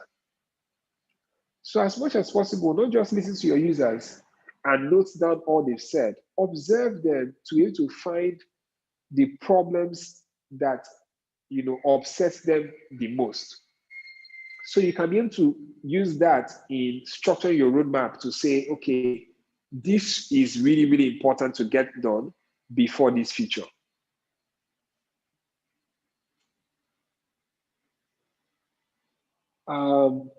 Yes, and research at the beginning and at every stage of what you're building. At every stage, research. Research when you've done your wireframes. Go back and test your wireframes with the public. So there's a new concept out there now called build in public. A lot of brave makers are adopting it. And I'm also trying to adopt it as well. People that follow me on Instagram, not Instagram, Twitter, they see that I post a lot about the app I'm building. I post actual, interfaces of the app to show, okay, which of this is simpler to use, this or this function or this function, and there's this fear about, oh, your idea can be stolen. But I feel like if your idea is stolen, then you're building something that's onto something. But I feel like even when they steal your idea, they can't steal your implementation. I've been talking now for about an hour and 30 minutes. I realized that, I can keep talking about UX for the next 1 hour. I could actually talk about just one app for the next 2 hours, because this is the thing I do. People can copy your ideas, but they can't copy your implementation. They can't copy your late nights. They can't copy your sleepless nights. They can't copy the amount of energy you use in marketing your application. They can't copy all your users. So there's a limit to these things. And really, everyone copies everybody. The baby that is born today will copy how to walk for people that are walking around him or her. If baby is born in a place full of people that cannot walk, baby does not have a chance to walk because we learn by emulation, So it's important that we open up more things and share more knowledge, because as we share knowledge, we actually gain it. Yes, I knew a lot about UX, but in the past 1 week, because of this class, I have gone to study even a lot more. As of yesterday night, I still had about 50 tabs on my browser opened on UX, because I need to understand deeply what I'm doing. And if I just said, oh, you know what, guys, let's just talk about UX, and I talk about UX for 30 minutes, and I say, okay, you know what, take care of yourself, all the best. It's going to show that I don't even have empathy towards you, the end user of this class. But the amount of research I'm doing on UX just shows that, I actually want to deliver value within the time. So UX research, these things are important in whatever you're doing.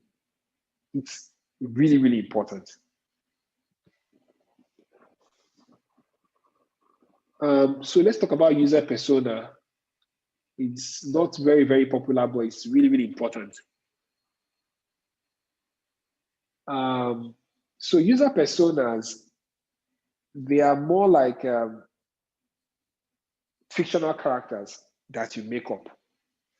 These fictional characters represent the ideal user of your application or your product or your service.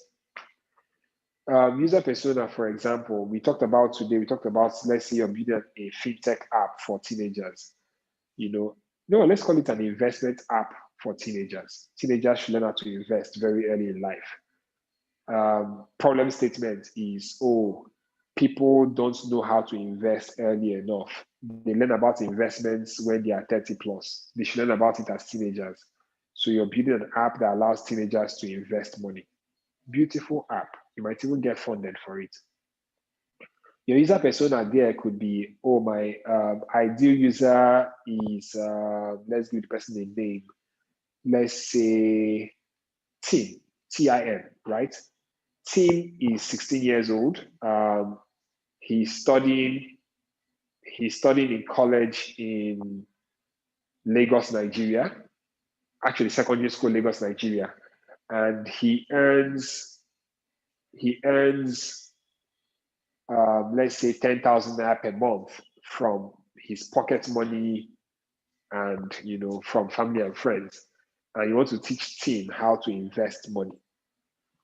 Your user persona is defining, we've given Tim a male character. We've said we've given his age at 16. We've said he's in Lagos, Nigeria. By the time you start to create that character, that's actually the user persona. Now, the reason you're doing that is this. That persona will guide your decisions throughout what you're building in the project. It will guide the fact that, in your persona, you're saying Tim uses an iPhone 6, right? He's in secondary school. So it means that if it's an iPhone 6 he's using, your app should not weigh too heavy in the app store that he can't download it, because iPhone 6, a lot of people don't have the ones that have like higher gigabytes. So the persona that you've created and the story you've narrated of that persona will be able to help you decide better on what you're doing throughout while you're designing the app. That persona would also help you identify the user's goals. So Tim, for example, is looking to learn how to invest very early so that maybe by 30, he can get to buy a house. And I'm teaching Tim that, if you invested 100 naira for the next 5 years, it can become maybe 1 million naira. And you have a very simple calculator and you say, Tim, let's talk about investments. This is an interface in your app. Tim, let's talk about investments. And you're using Tim, let's talk about investments at the beginning, because since the person signed up and put in his first name, you can need to take his first name and personalize what he sees when he's logged in, right? Because again, that's experience. And you say, Tim, how much are you looking to invest? And Tim says, Tim can either tap 100, 1,000, 5,000, and monthly or weekly or yearly. And then you show him, by investing 5,000 naira yearly, you can get X amount in the next 10 years or in the next 5 years. And those kind of conversations that he can have maybe by 11 o'clock, because young people at that age or teenagers don't sleep so early. Those kind of conversations that he can have with the app can enable him to be more inclined to invest whenever he earns money from either the work he did during, summer holiday or when he earned during Christmas. So it's important that, you find how to build that persona, that framework, that character that is your customer, because that's the only way you can to know how to serve them well. When you think about them, think about their nuances.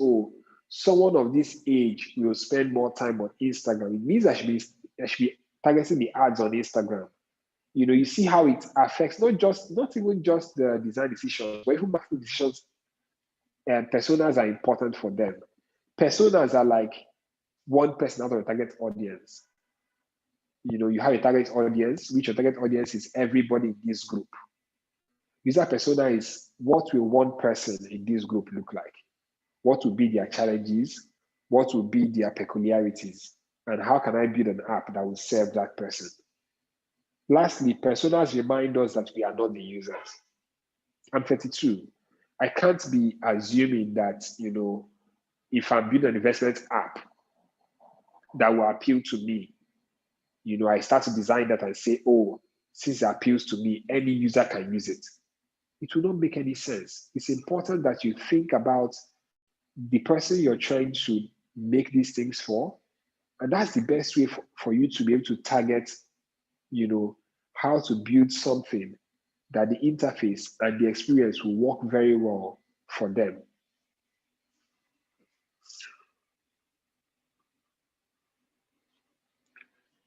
Next thing here is sketching user journeys. So the person that said sitemap, you may want to listen to this part. So user journeys are simple. I try to think of everything as simple first. If it is looking too hard, maybe the person doesn't understand it very well. Simple. So user journeys are you starting in a table, right? Open your Excel, use a very simple table. On that table, define who is the user persona. And for everything here, I would advise you to ask Google. You see, the biggest tool for research is google.com. Search Google for any question. Ask Google anything. Ask anything and everything. You're looking for how many people use mobile phones in Nigeria. Type it on Google. There is statistics over that. You need to know how many 16-year-olds, what's demographics of people that use tablets, or what browser the people use the most. A lot of the questions you will need to answer for yourself in your research can be answered very simply through a Google search. So back to user journeys. Start with defining the user persona, or you can call them actors. Then describe the scenario that they are that the journey addresses. And user journeys address one scenario.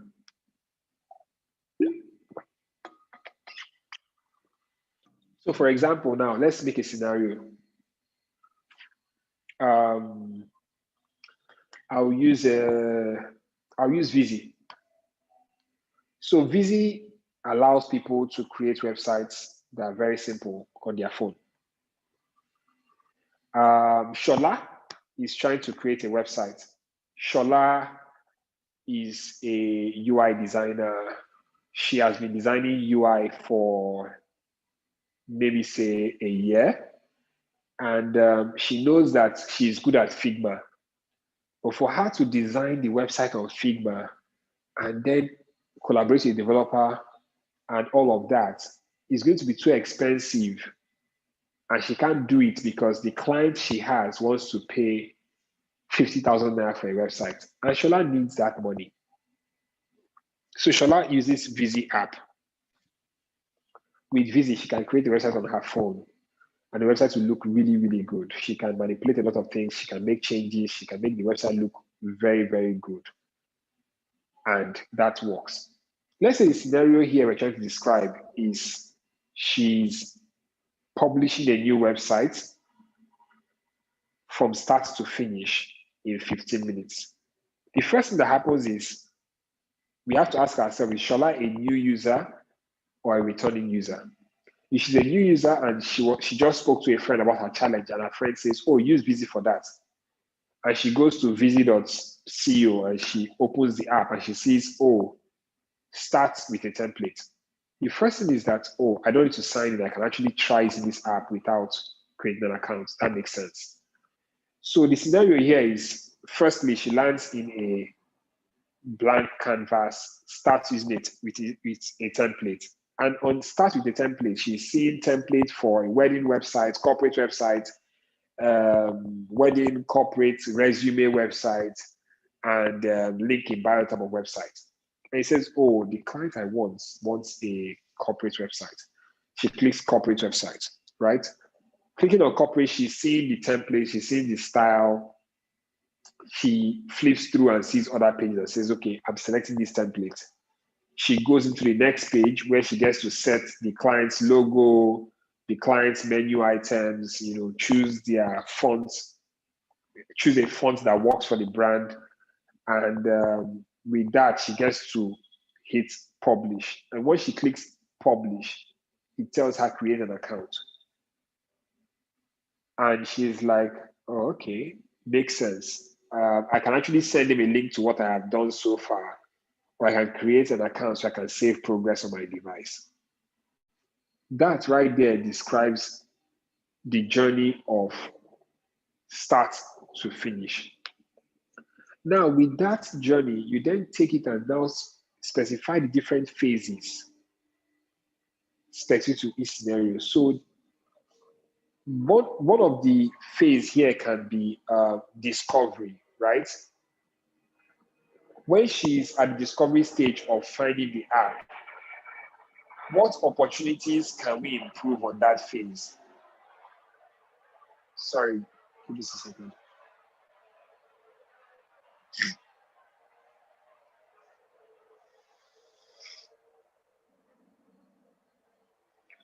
Okay, yes. So for a scenario described, there are different phases, right? Now, based on that phase, you need to say what will she be doing. So at the phase where she's selecting a template, for example, are there different templates she can choose from? Are there distinct features of each of these templates? Is she paying for these templates before she can use them, or can she try them before she gets to pay for them? So these are like different things you need to be able to address, because the user journey is supposed to show, is like a blueprint. If you are into architecture, like a blueprint, like a skeleton of, not even a skeleton, a blueprint rather, like a vision board. What do they get to do at different phases of the way? And how can I optimize user experience in every of these parts they are passing through? Because if you can optimize something in the selection process of the template, and you say, oh, while she's looking at the template, she wanted to view templates online. She wanted to see it as an independent site. And I added that feature later on.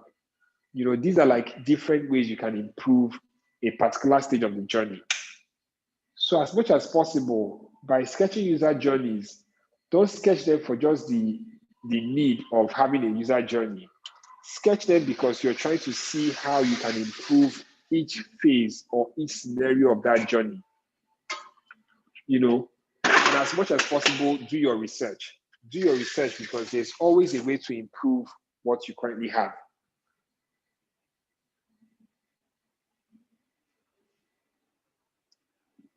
Tips for generating ideas in UX design. So in generating the ideas, we talked about how generate really, really good ideas. And for those ideas, try to get inspiration from user research. So I've said this over and over again. Spend more time user research so you can get inspiration. Understand your users, understand their needs. Work in a team so you can get different opinions. And this is very, very important because if you work with developers, work with testers, you need to get different opinions on what you're trying to design. I know that this class we have a lot of designers in here. But if there's one thing I want you to take away from this class is collaborate more. Talk to people about what you're doing.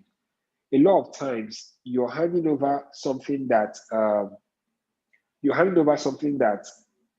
is too pretty. In fact, this is one of the problems with Dribble. On Dribble, there are so many interfaces that look so sexy, and there are very few apps that have those interfaces.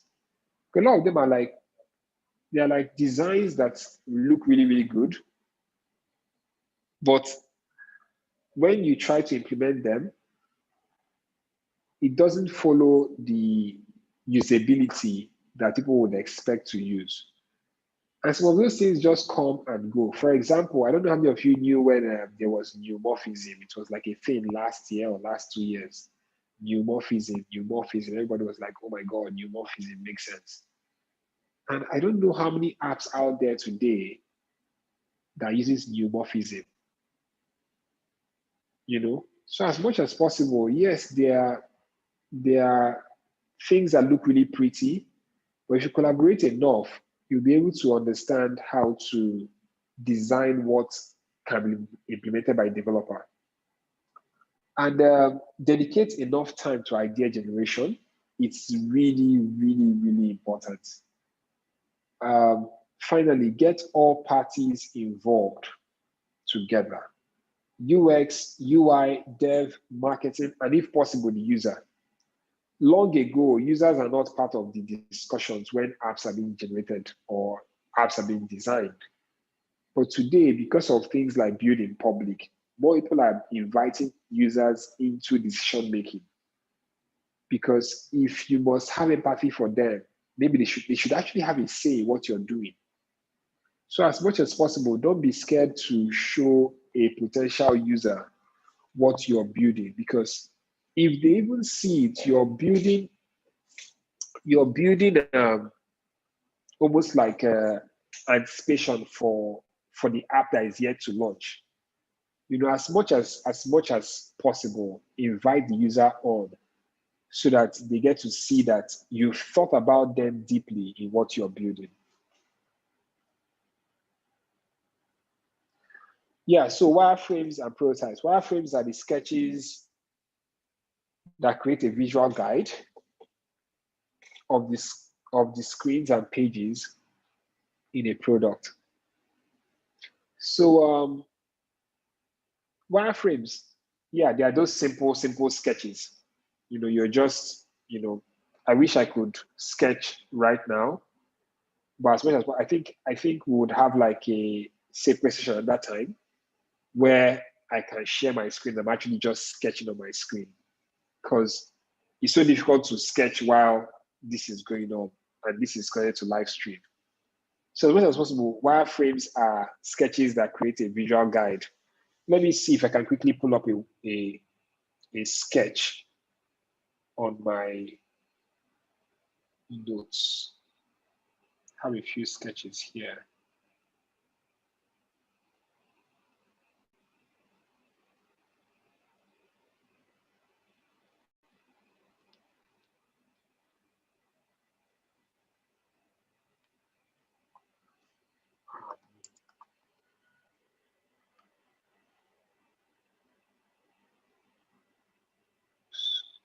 Okay, I can't try it now, so let's just focus on this.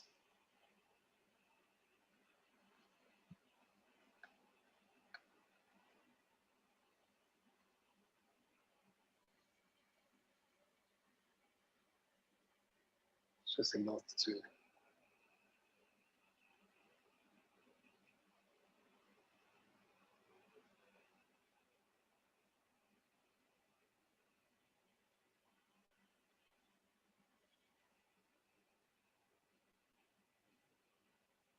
Give me a second.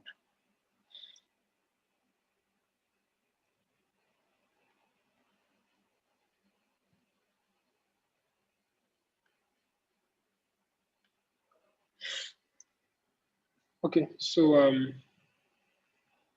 yeah, so wireframes are sketches that create a visual guide of the screens and pages in the product.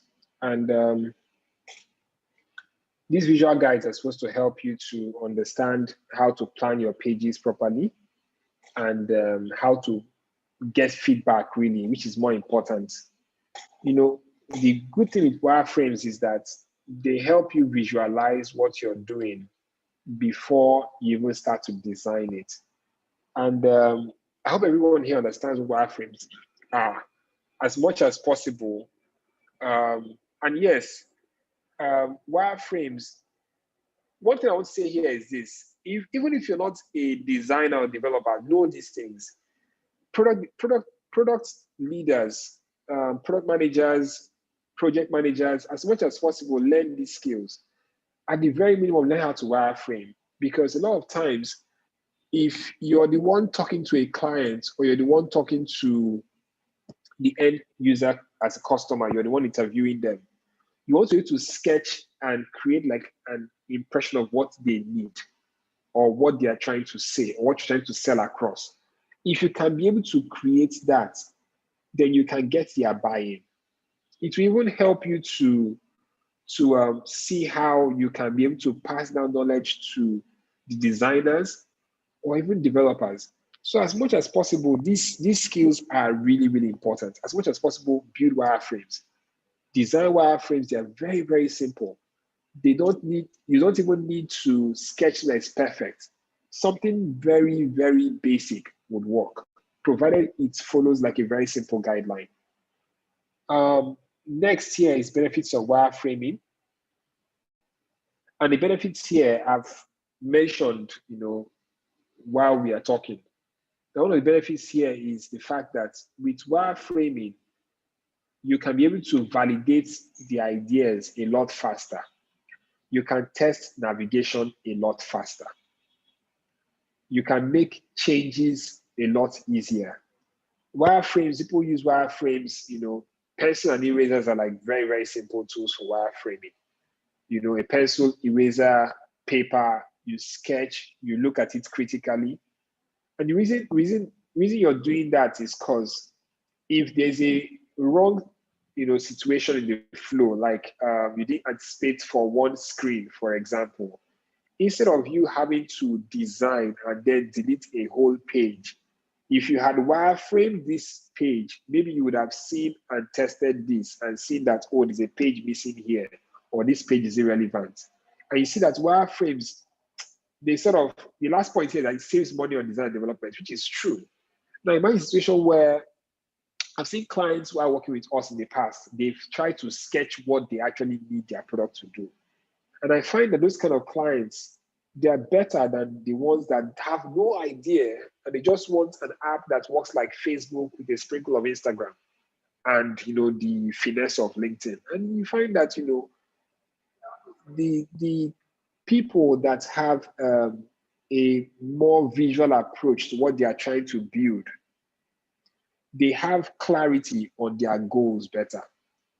So you see that a wireframe would clarify the development requirements. When you sketch that a page has an image and has, say, an image, a pop-up, so you can tap on the function and it pops up and asks you, for more functions. When you show that in a wireframe to a developer, the developer is thinking about not just the fact that he should load an image there, but he's thinking about how he has to, make sure that image he's loading there will not be too heavy with a mobile interface. You understand? So wireframes are really good because it clarifies the development requirements for developers. It helps you also test usability early before you start building out or before you start designing. As much as possible, if you wireframe the product very well, you wireframe most of the pages, you will save time. The next thing here is prototypes. So while wireframes are like simple sketches that show you, the visual guide, prototypes are different. They are more realistic, interactive concepts. So a prototype is like a replica of the final version of your product. Prototypes are realistic, interactive concepts. But maybe a simpler term is a prototype is a very strong replica of the final version of your product.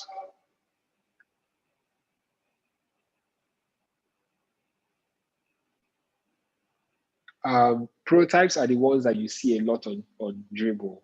And Dribble is a link that I want you guys to spend more time on. Look at Dribble. Follow a lot of very good designers on there and see what they're designing and see how you can be to leverage their work. Prototypes are great, but must appeal to designers. In all your joy of designing something that looks really, really clean, really, really colorful, understand that with prototypes, the more colors you add, the more you distract the users. If you notice apps like Instagram, Twitter has their brand color blue. But I assure you, after this after this class, go back to Twitter and open Twitter, and you will see that most of what you will see is white. You will see blue on links. You will see blue on things like notification icon. You will see blue highlighting if you're on the home page or on the search page. But my point here is that the accent colors are used for highlights. The biggest apps you use have very plain colors, black and white. Black and white has the best contrast. It's easier for people to be able to read these things and use these apps better when you have less colors distracting them. Because everywhere you add a new color, you're sending their attention to that place. And before you know it, you have so many colors in your app, and they can't be able to get done the thing they opened your app for in the first place. So it's important that you know how to balance, what you're doing.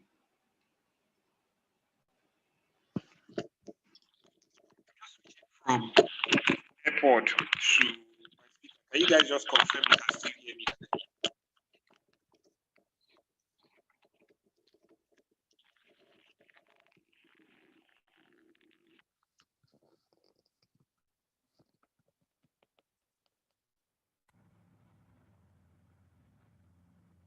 Hello. Just confirm you can hear me, please. Yeah, we can hear you, Evans. Thank you very much. Yeah, so that's prototypes. The next thing here is benefits of prototyping. So prototypes help people interact with the design just like the finished product. So if you have a very good prototype, and so prototypes can be low fidelity or high fidelity. Low fidelity prototypes are very, very simple. They look like wireframes that have been done with the right sizes and the right structure, while high fidelity prototypes are more like designed with like that final version look. Prototypes will help you test usability a lot better because you can't really tap on your wireframe. The wireframes you've designed are on paper. You can't really tap on them to be sure of the size or whether it can tap. But when you designed the app and it looks almost like the final version, when you design and it's looking more like the final version, you can be able to test that a lot better. Someone said my voice is not as clear as earlier. Sorry, let's just charge for a bit and I'll put it back on again. What I'm saying, sorry, just give me like 10 minutes. It will be charged and I'll be able to use it again. But yeah, so prototypes are a bridge between designers and developers. Developers will integrate these apps, right? And they need to see the interface of what you're designing in a very real format. It will help them to visualize how to code what you've done. So it's a prototype is like that bridge between the designer and the developer. Yeah, prototypes are very, very good. I know of a company that pitched, they hadn't even finished building their app. They used their prototypes to pitch to investors and they got very good money in funding to build the whole company because the prototype was so good. People believed in it just from what they have designed that the app will do. So prototypes have really, really strong value. Um, yeah, this is the important part. So workflow, let's talk about workflow using Figma, design development, and then the VZ case study. So again, let's take questions.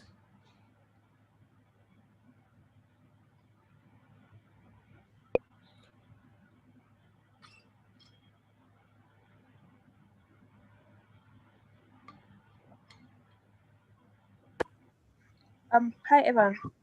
Hello. Hello. Yeah, you want to take questions now? Yes, before workflow. All right. So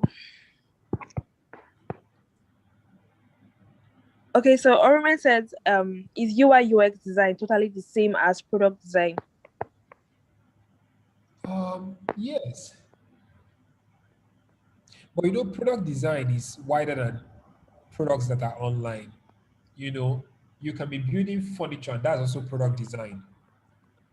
You know, products can either be physical or digital.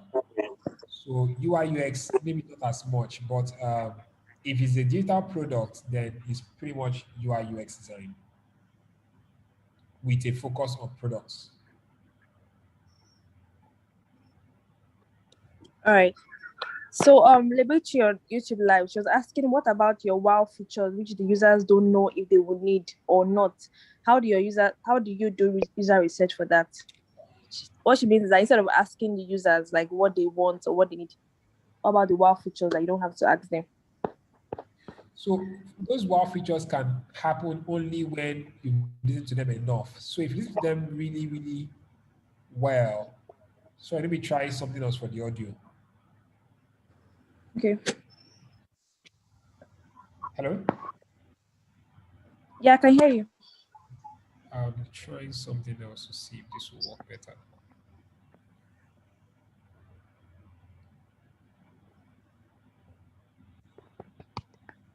Hello?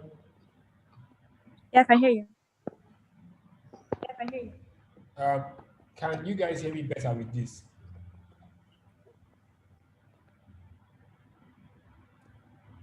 Yeah. I guess so. Okay. So for wow features happen when you totally understand the platform you're building for or the people you're building for. And wow features also happen when you're also facing the same problem you're trying to solve. There's a quote I saw somewhere where it said, you know, a maker designs a very good product when he himself or she herself is one of the end users.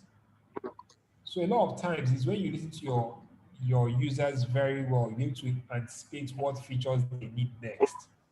So I think it's fine. You may not understand it, but those are the kind of things that when they interact with your app when you're done, they get to see it and say, oh my God, this is so good. So build out. Your wow feature may end up being you just testing that I think they will need this and I'm designing this. All right. Someone is complaining that the volume is And quite low. someone is complaining that the volume is quite low. Yeah, Yeah, and my voice is on echo. I'm trying to see how I My can. voice is on echo. I see. Um,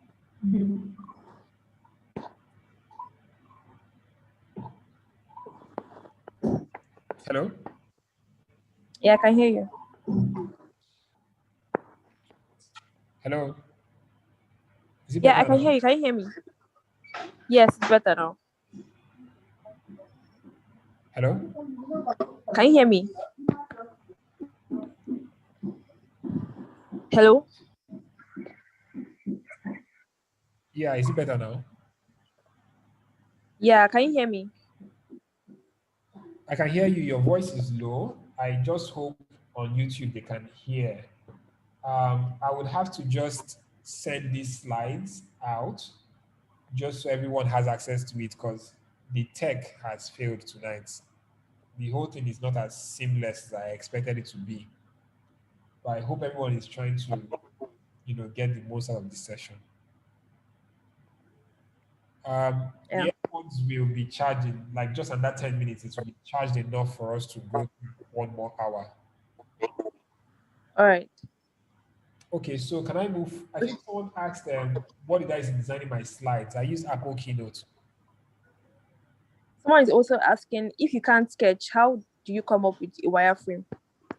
Everyone can sketch. Everyone is creative. Everyone is creative. Most times All we right. are just scared to express our creativity, but everyone is creative. I am What a is the firm best? believer that tech should meet people at the stage where they are. Imagine if people said, "Oh, I'm not good at using a phone," and they buy a phone because they're not good with tech. Everyone uses a phone, so I don't think it is that hard. Sketching is not hard at all. You don't even need the sketch to be perfect. It's like you scribbling stuff, provided you are giving like a visual representation that someone can understand. That's all. All right. Sometime earlier, some people were confused about CX and UX as customer experience and user experience. Customer experience goes beyond user experience. User experience works mostly for like an application, right? Yeah. Where people get to interact with an app. But CX is more like a customer service type approach where people would interact with the company, for example, and it goes beyond just that interface type complaint. Oh, you know what? I'm not enjoying this. It needs to be every single thing, how they experience the brand. That's more like a CX approach. So it's almost like CX is the bigger term, UX is a small component in CX. I might not be very, very sure about this, but search online.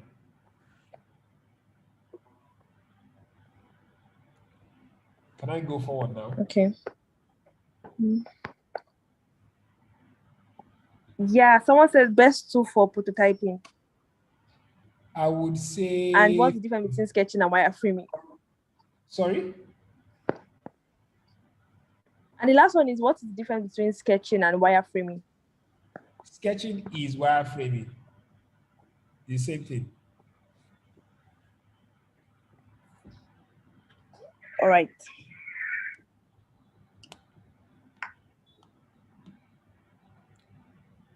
All right, I think we are good. Let me just connect this back. Okay.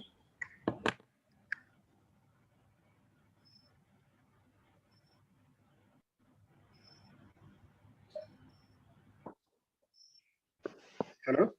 Can you guys hear me? Hello? Is it a lot better now? Hello? Can you hear me? Yeah, I can hear you, but it's breaking. It should be a lot better now. Can you say something again? It should be a lot better now. Yeah, we can hear you clearly now. Okay, so next phase is so your design tool should be simple, collaborative, accessible, and flexible. So use Figma. I thought we use Figma. People are like, oh, there is Sketch, there is Framer. There are lots of apps out there. The reason I said Figma is the reasons highlighted, right? I've been an advocate for Sketch for about 3 years plus now. And my workflow with Sketch was, after designing on Sketch back then, I would take it from Sketch to InVision. On InVision, people can now be able to inspect it and see this and that.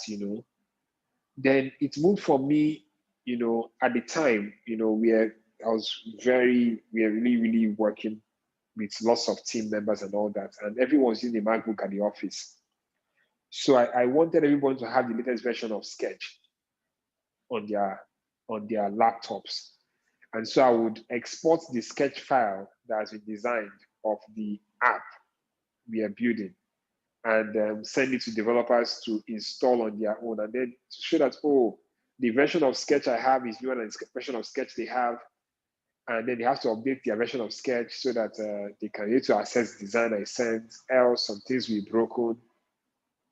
And sometimes I would project my screen to the TV at the office so that everyone can see my screen. I'm explaining, oh, zoom it.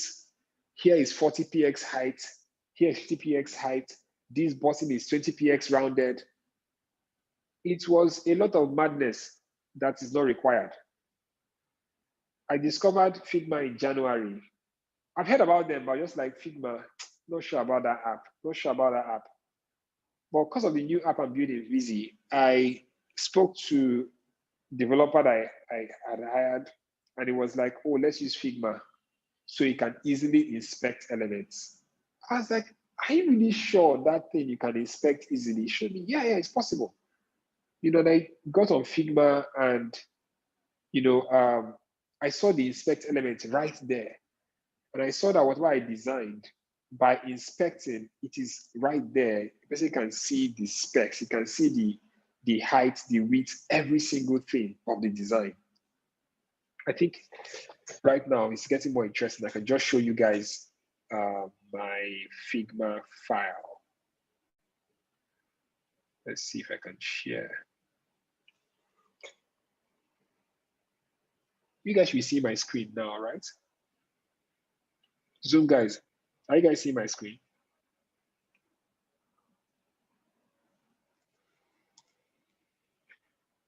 Hello? Yes, we can. You can see my Figma screen. Yeah. Okay, yeah. So these are like aspects of the app I'm building. And let me take you to, okay, for example, yeah. I think I might just ditch the slides because everything on the slides now are still like talk. And these are things that I'll send the slides to everyone so everyone can just see. So let's take this app, for example, right? On the home page, you get to see a very, very simple screen. So this is a very minimal design. Someone here said minimal design is what's in trend right now, and the person is very right. You want to use a design that is very, very, very, very simple. So you launch the app and you're seeing Hey Evans. Hey Evans is personalization, right? The app is picking your first name if you are logged in. And over the past 2 months, I have been sharing inspiration through tweets. I always tweet like very short, motivational, intentional messages. And I found that people really engage with these things. And I thought it would be nice if this app inspired them, right? People would come to this app to use to check their site, to create a new site. If I could tell them something to encourage them, maybe to just give them a little bit more excitement, right? And so I thought about it. 2, 3 people said it's exciting, let's do it. And I did it. Yeah. And so besides that, there's like pages showing the multiple sites that are being managed. So like it's showing you one site, under test sites, my personal site, and a place for saying create a new site, right? And it's all this here on the home page. Now, if you tapped on these 3 dots here, one might think that these 3 dots here is just only these 3 dots you're tapping.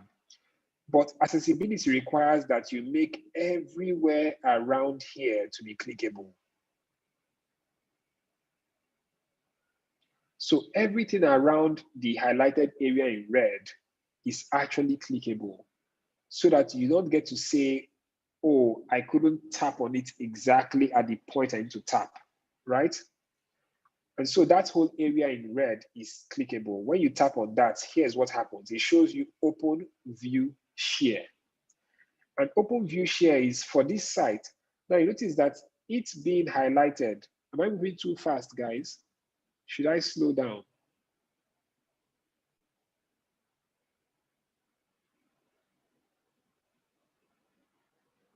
Am I moving too fast? Should I slow down?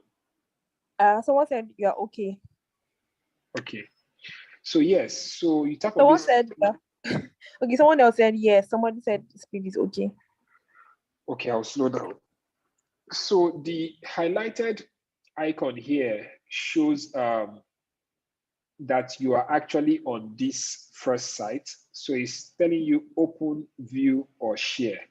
Notice that there's an overlay across the whole page. The reason there's an overlay there is to drive focus to the user action that you're trying to either open a site you have or view that site or share the site.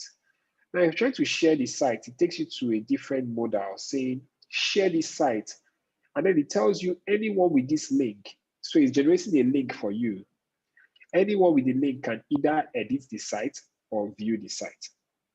And some of these things I've shared on Twitter before, where people can easily just give feedback on features, right? One other, and this is templates page. Templates page is asking you choose a design to get started. So you can choose a bio, wedding, wish list, resume type of site, all of that. If you notice, the icon used here for profile is not the regular icon for profile, it's a smiley face. Now, personalization too, and a bit of excitement I want to add here is that, oh, maybe at Christmas time, I can replace with a Santa head, or maybe with a snowflake. I mean, there are like different things to think about, right? And the home icon here also looks unique. Now, with all of these things, I told you guys I built a set of icons last year, VZ icons. VZ icons was what I used in building every single thing here. So the product I launched last year was not entirely the product I wanted to launch. It was me just creating the tools required to create the product. So eventually, if this was a marketing class, I'll talk about growth tools and growth hacking. When you have a tool that people would naturally use, for free, that tool can bring traffic to the actual tool you wanted to pay for. One other page I will show you here is, so let's say, for example, the user has selected to create a new website, right? By creating a new website, it will land them on a page that shows untitled, where you can title the site, and it gives them a demo URL for their website. On this demo page, they can see pages where it lists all the pages on the site. They can see stats and they can see media. Now, stats is going to show them the traffic on the site. Media will show them all the media content on their site. So if they've uploaded a picture there before, they've uploaded a PDF they want to share with their friends, all of that will show on media. And the navigation at the bottom changes from site to audience to settings. Now, if you notice, there is a V here that when they tap on it, they always go back to the home page. So the V icon here serves as like home, which if you notice, if you go on Twitter now and you start to see these same patterns, if you go to Twitter, the page for when you're on your home page, or rather your profile page, you would find something called tweets and replies, media, likes. So you see how two products that are in different industries entirely are influencing each other, because the product called Twitter is a global product used by over 1 billion people. So if we can build products, and these people that are building these things are not super technical, if you can build products that can mimic the products that people are using in billions, then you can be able to create something that they can easily use. The icon here is highlighting that this is the home page. Now let me show you another page. So this is what happens when you tap delete. If you say you want to delete a page, you click on the delete icon, it tells you it will be permanently deleted from VZ. Please be sure of this. I will still make a call with a few people that I know that are learning UX design, because I wanted to have their opinion about, is there any fancy way to say delete? Is there a fancier way or a welcoming way to say, be careful of, I don't know. I mean, my forte is not that much in English, or my forte is not English, but can you find a better way to say delete? Like, be careful why deleting this, it to be permanent, something like that, because these are like very, very small things you want to put in there. And when I clicking on delete here, going here, it's saying delete page. You see, it's a question, and then it's reinforcing delete here. And you can see the use of color is so minimal on this, so that you're making sure that they are not seeing too much of things that are distracting them. Next thing here is page settings, right? So someone has a page, the home page, you want to edit page settings. Page settings is showing you page title, home. You can edit the link of the page. You can even add a password to the page you've created on your site. With a password, it means that people that, and now you see what I'm talking about now is implemented thinking. All that research that has been done over time, this is me implementing it. So you can now connect to what I've been saying all this while about research. Page password will help someone that has a product or has something that he wants to sell. So imagine you've created for example, these slides, right? And I take these slides and put it into the new website built with Vizy. And I tell them, oh, once you pay, I send you a password. With that password, you can open that page and you can download. It means that that is already a use case for password. Now, set as homepage is also a feature that allows people to set different pages as the homepage. So if you had created page 1, page 2, page 3, page 4, you can set any of those pages as the homepage. Duplicate will allow people to duplicate pages, so they don't need to create the page all over again. And these are really, really serious issues that, you know, if you are solving that on WordPress, you would install so many plugins, and then with more plugins come with more challenges. So these are like very, very small things. The next part here is SEO. Websites are not great until they have like good presence on social media. So if you notice on page settings, there are 2 tabs, general and SEO. General is settings here, SEO is the settings for SEO. And these are settings that are tailored to the exact page you're looking at, right? So on this exact page, you show you what your URL will be like on the search. So we simulated Google search on this same page, right? And that simulation shows, okay, this is what Google search looks like. Let me just pull up Google search so you can see what I mean.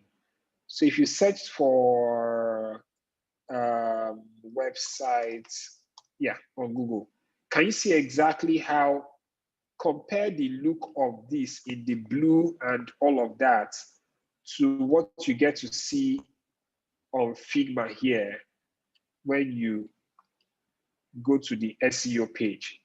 So you see how it is simulated so that people can be able to understand that, you know, yes, you're using a software, but this software is teaching you, beyond design the website, that this is actually how to, will I say, develop a website that works. You understand? So it is showing you that same page, and all of this is actually simulated. So you selecting home here on general, it will prompt home as the title here. You know, share images easily added here. So you can be able to add like share image, and you can be able to remove if you've added a share image. So again, a lesson in UI UX, always anticipate the different features and different states of those features. And this is my design I'm giving to developers to implement, right? And share image here is showing the natural state of share image when there is no image in there. Then I'm giving a state of when there's an image in there, this is what it should show, and it should show remove icon. Then there is a description here that works with description up here. Then there is keywords that will feed into the keywords of that page. That way you're guaranteeing that the pages they are creating with this software will show on Google search.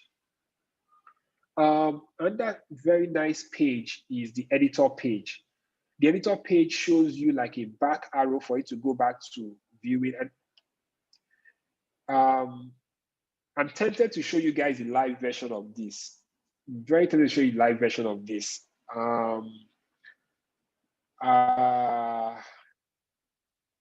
Yes, we'll do it. Let me just show you guys a live version.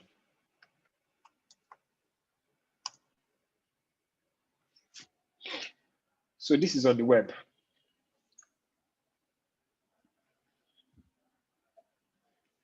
I guess you guys are here now. On the web, you're seeing Hey Evans, right? I think this is, like we said, right? Prototypes are the best way to actually see the near live versions of different products, right? So I'm showing you guys a live prototype here, an interactive one. On this prototype, you're seeing, you can be able to tap on this and see site, view, share, right? You can see that we added a hover where you highlight on different things so that people can be able to tell that I am on this part or I am on this section, right? There's a link on the top, there's a place to show your name. And what you're seeing here is not even, so this is like a desktop version of what we've done. If I should inspect elements, I will show you that what you're seeing here is desktop. However, if you tap that you want to show the mobile version, it shows a different version as well. So see here. So you see how the menu at the bottom is aligned side by side on a sort of a desktop version. When you scroll towards mobile, the menu actually adapts to mobile devices. So it's important for you to think about the end user in different ways. Like end users will use your products on desktop, they use on mobile. You need to be able to test that it works effectively. I need to even show you guys that this thing has dark mode, right? So let me switch my computer to system preferences, general light mode. So light mode works in the builder.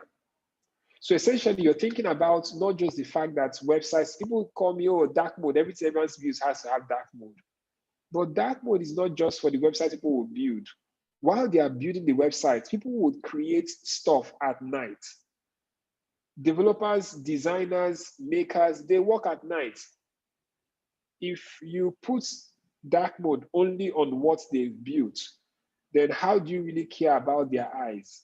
If they work at night, they need to develop dark mode even on the builder, right? So that at night, if they're still working on websites, they can be able to view it better, you know, and see, you know, while looking at dark mode, all of the functionality also works effectively. So the same way you have hover functions on light mode, you have that on dark mode as well. So I will just take you through the app while this, because this is like the final version of this session. I hope that like with this, it would actually inspire you to go and like be great, you know. So click on the page, you can be able to access pages, stats, media. And not every part of this app will be ready before it launches in September, but it's still being built and, you know, we're working really, really hard on it. So on pages, you can use to view the different pages. You can see that edit, settings, delete. And all of these things, you see that it is a near representation of what you see on a prototype. I'm very, very careful about it. But here is what it costs. The cost of this is the developer working with me on this project. I get to speak to him an average of 2 hours every day on the phone. And we are talking. We are talking because I'm telling him that, hey, that icon, you know, it is not exactly the exact thing that I, and this is important because if you don't see it that way, he may not understand. You know, you need to, and truly, one other thing again that can help your app is when you're designing, try to reuse components. Don't create new components all the time. Try to make use of the existing components that you have.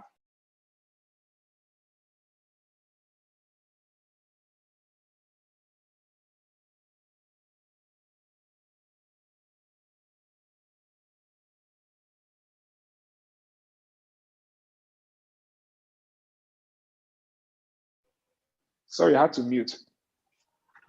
Okay. There's a church close by. They were singing, and yeah.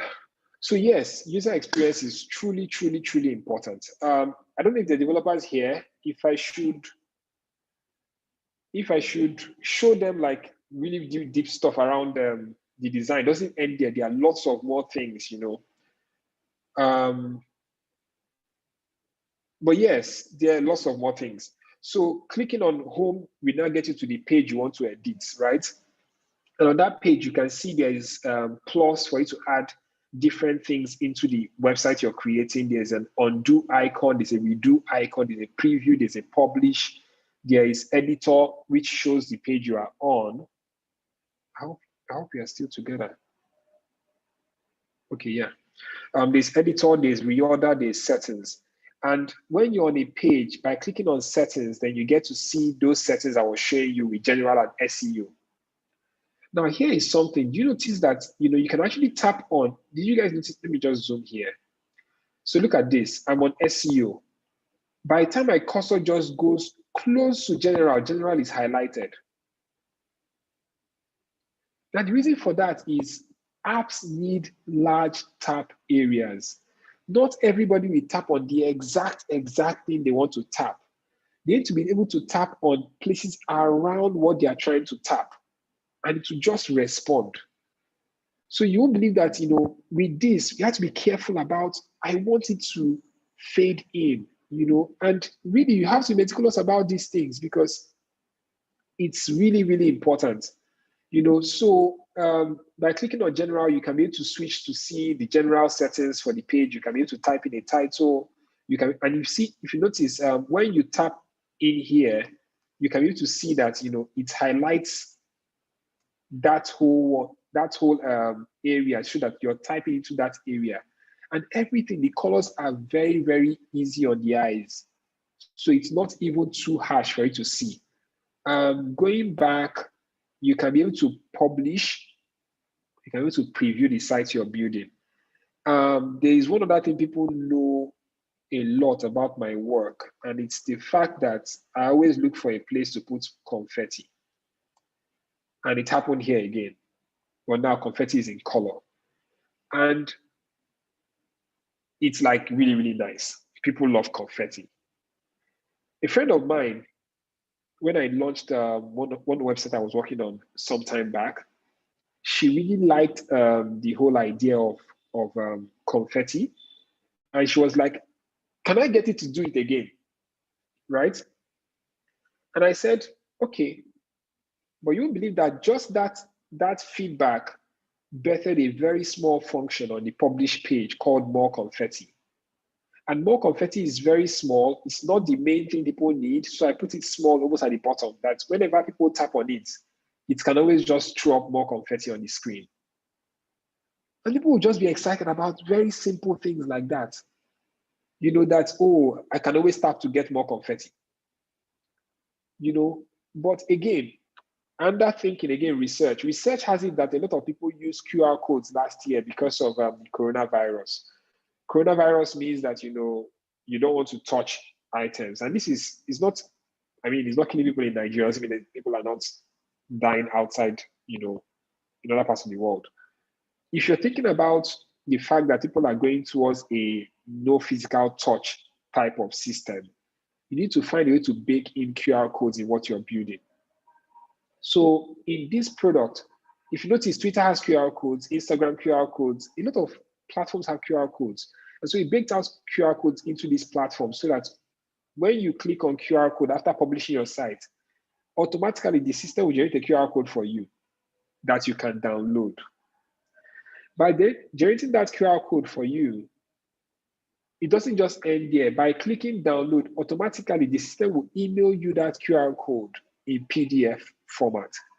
The reason it's emailing that QR code, it will also give you in that email instructions on how to use that QR codes on things like your business cards and your other print type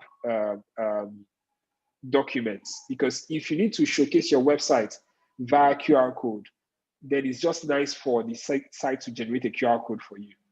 And so there are like lots of opportunities. You realize that if you're doing this research of a thing, you will go through different areas of research. You research your product and many other products to be able to build something that is viable for people in today's market. Did you guys notice how what you'll be seeing here is actually the code of this platform, and the code is so short. The code is so short. Like in every page, I can go to a very complex page. This is the home page, and the code is less than how many lines of code? Open the head, open the body, and this is the end. This is all the code right on this side panel. I can't be able to zoom like more details because, I know there are developers that will go and trash this app and check. But there are a few things I want you to see, around spacing in the app. So if you notice, look at spacing here. By highlighting this, you can see how much spacing from the top. You can see how much spacing from the bottom. But all of these things, we're very careful about the way we spaced out items, and it is consistent across every page. So for example, if you have 20px between each item, it's 20px almost all the time. If there are areas where it needs to be 10px, it is 10px there. And this kind of detail is what makes a global product stand out from a regular design product. It's important that you are very, very detailed. So everything here is really, really detailed. Let me take you to a page for, okay, yes. I was thinking about audience, contacts, right? And the question is this. I was talking to a friend last year and I told him that what is the value of a website that generates leads for your business? The fact that it can be able to generate people that you can call, right? I said, imagine if a website design software can have a place called contacts. Because I would like that if I have 5 different websites I'm managing from one account as a web designer, I would like that, you know, the app I'm using can be able to collect contacts based on who contacted me per website. So if you contact my personal website, I want my site to store your contact details so I can easily, you know, call your phone. So can you see that it's the same kind of modal that you've seen before, that pop-up, the same kind of pop-up we always be using. You can see call phone, send email, send SMS, edit contact, and delete. The very same thing. So as much as possible, dear designers, stop designing complex things for these developers. That is the reason, that's the reason they are not delivering your work as you want them to see it. As much as possible, make it very simple. Choose something simple and use it and stick to it. You know, as much as possible, simplify your design. Bring them in the loop as much as possible when you're deciding on the look and feel, so that they can have their opinion and they see that their opinion matter in the building process. I want to show you guys site settings. So I took you guys to page settings because pages have their unique settings and the whole site has its own site settings, right? And on site settings, you will see things like, let me try if dark mode is easier for you guys to view. Might be better for your eyes. So on site settings, I took a different approach as well. So I noticed that people are used to choosing fonts one after the other, right? And so I went through a different approach where from here, you can be able to see everything on your site. And then there's simulation at the top. So this content title, body, and button are actually simulations. And the simulation is this, that on buttons, for example, from my research, I realized that there are like 3 types of buttons on websites. There are the ones that are sharp-edged. So the radius is sharp-edged, more like a pure rectangle. There are the ones that are slightly rounded, just like the one seen right now. And then the ones that are completely rounded, which is like totally rounded. So, and this what you're seeing here doesn't have all the functionality in place. We've just created prototypes. We are yet to bind them into like functions. So we are trying to simulate, these are the different types of buttons. And you see how even functionalities, the tap areas are large. So it's not like you're tapping on something, you're tapping on one small icon. Anytime you see an icon you're tapping on areas around the icon. Because, you know, interfaces should be forgiving. It should not say, oh, because your hand is too small, you know, you should not be able to click on this or that, you know. Then you go to headings and you see that I am curating the fonts that I want you to have on your website. People always say, oh, give users freedom to choose a ton of stuff. But here is something users don't know. Users don't know, they don't need too many options. The more options users have, the more they will not decide. There are some fonts that work for fashion. I assure you, after this call, go and look at Givenchy's website, look at Christian Louboutin website, look at Hermes website, look at all those websites. You start seeing that the kind of fonts they use for fashion type work, and that is serif fonts. Now you see that, you know, when you start working on this kind of stuff, you start seeing that this is the kind of fonts they use. So here there is Interfont selected, Laura font. You can select different kind of fonts, but I'm only giving like 7 different kinds of fonts at the time we launch the app, so that people can be able to select these fonts for headings. Now, people also don't know, again, this is the person saying wow factor, right?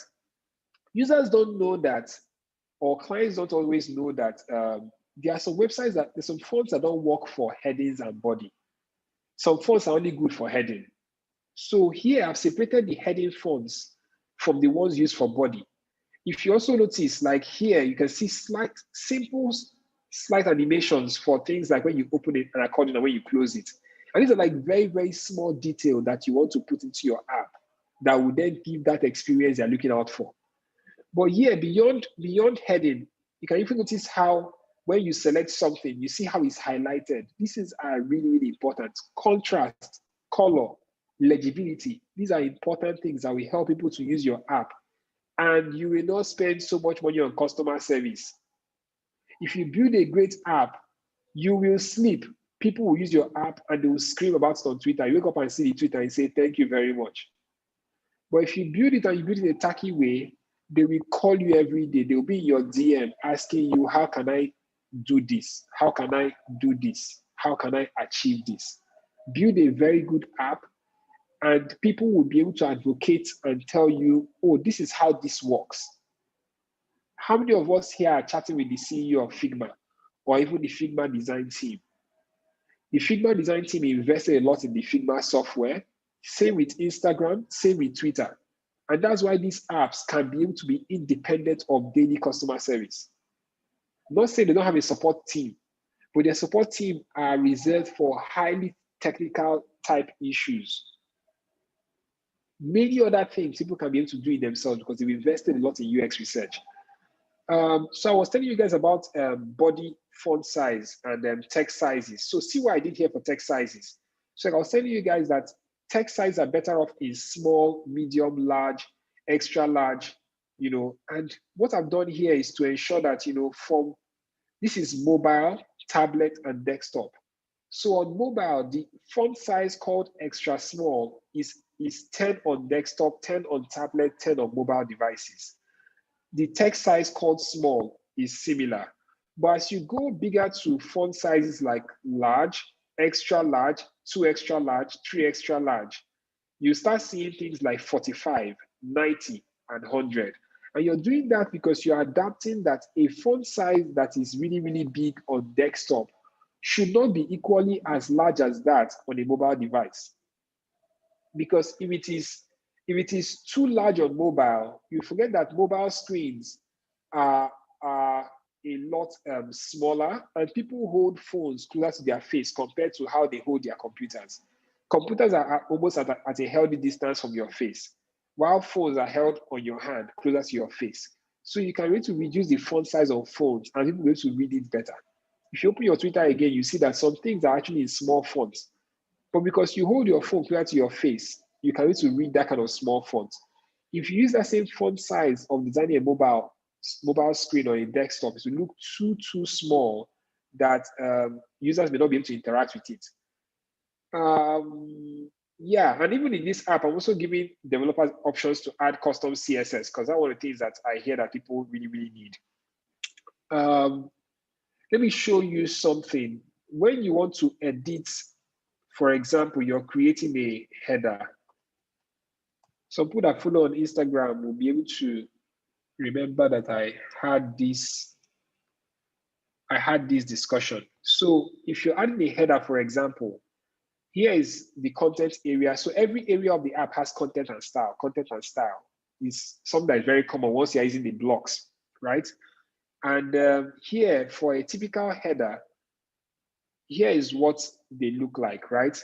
If you're to edit a header, you have the logo of a person's website can either be in text or in an image, right?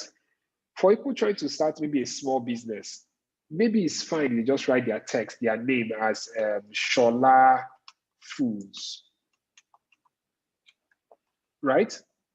And by the time you select Shola Foods as their logo, the font selected for heading in the settings panel will automatically give Shola Foods the adequate size that would be good for a logo at the top, right?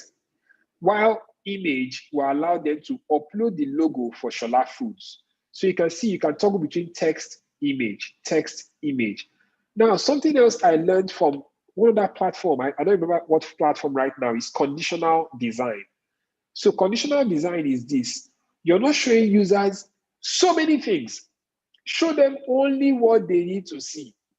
Because if you focus the interface elements to the goal of a particular page, then people can be more effective.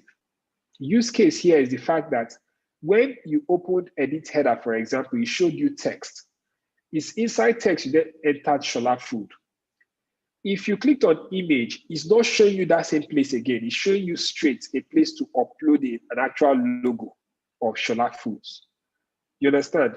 The reason there is two different favicon is to show when it's not added and when it is added. Also, I think I remember people on Twitter gave me feedback about using plus on the design here for menu.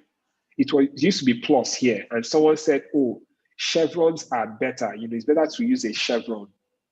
And I realized that, oh, that makes sense because I never even thought about how to delete when they've added a menu by mistake. So the place that I took out the plus from now became the place to use for X when you're deleting a menu item that you've tried to create before. You know, and here you're saying that most headers have a logo, they have menu items, and they have a button. And that's what I've just done here. So logo, menu, button, right? Now on button, you can be able to say what is the button text. So the button text is contact us. And the link is, http, whatever, enter whatever.com/contact, right? Of which even the upgraded version of this design for this link is this. On Figma, what you see here is, what we've done here is,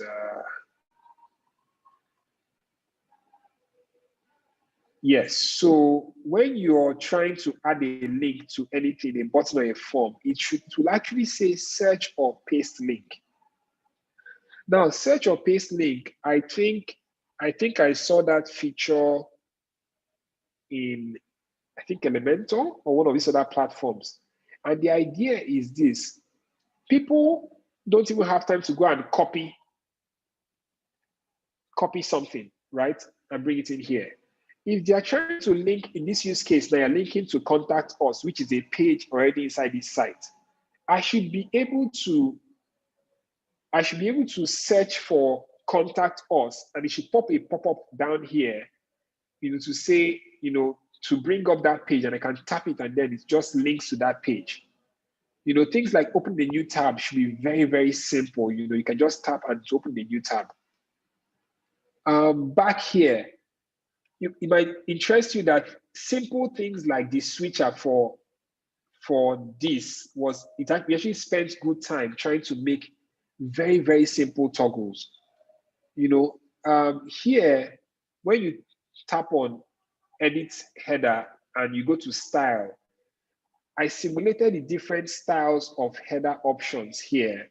So by checking any of these, it just modifies the site automatically to show that type of header. Now, if you did a bit of mathematics in secondary school, there's something called permutation and combination, where if you say the number of instances you can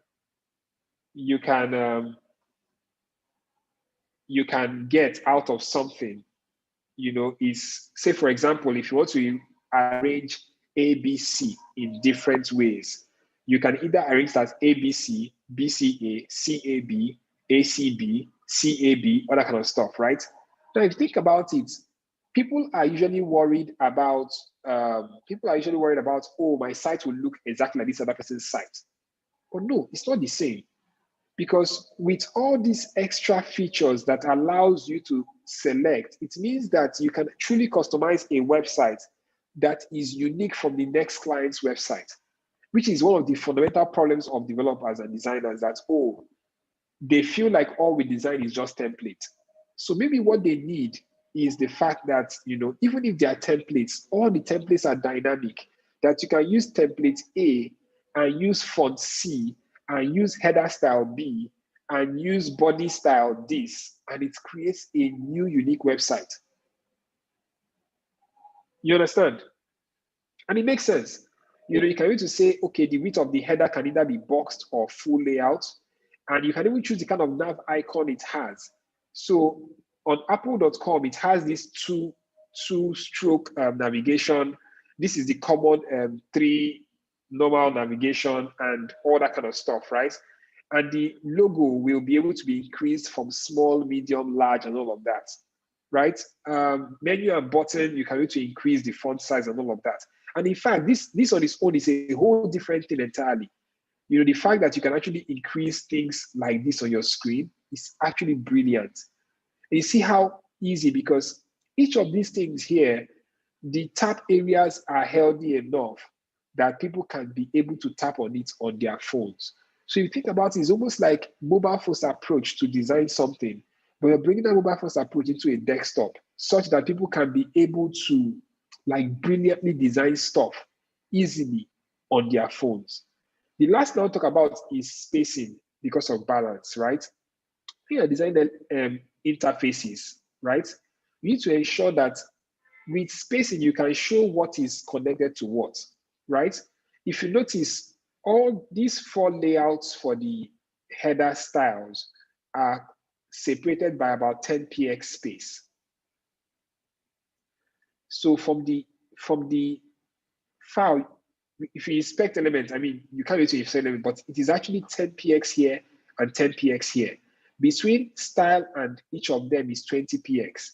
Then between this and the next one is 40 px, because this is actually separated from the first settings. So it's almost like bring things that are clear together and group them together and use spacing wisely so that users can understand that this part is connected to this and this part connected to this. And these are like very, it may sound very simple, but to be honest, I'm telling you because everything you see here started around, let's say like January 10th or 15th. And as much as possible, we've revamped and revamped and revamped. And there are only 3 people building this product. Just 3 people. I'm the designer, I'm the manager of the product, and I have a very good guy, Dosumo, doing the user interfaces, and I have some other person, Obina, doing the backend. Just 3 people. And find that, you know, a small dedicated team that communicates very often can be able to build anything.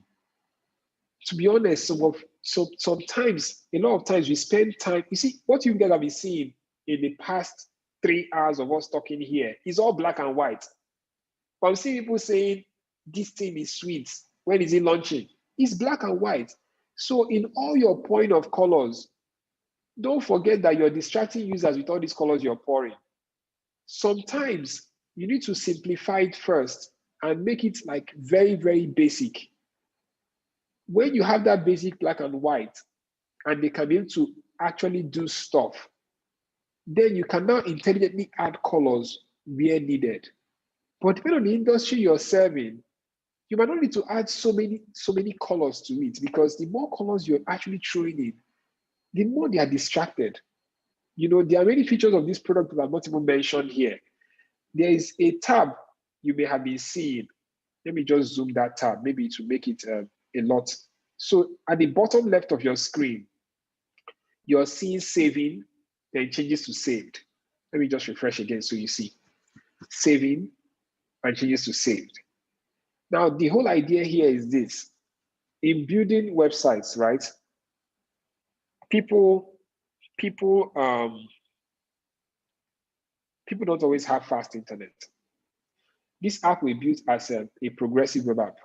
So essentially, the app will be able to save on your storage, on your phone. What you're building, the website will be saved on your phone. And when you have faster internet, it's able to connect online. So everything you're doing is going to save on your phone first.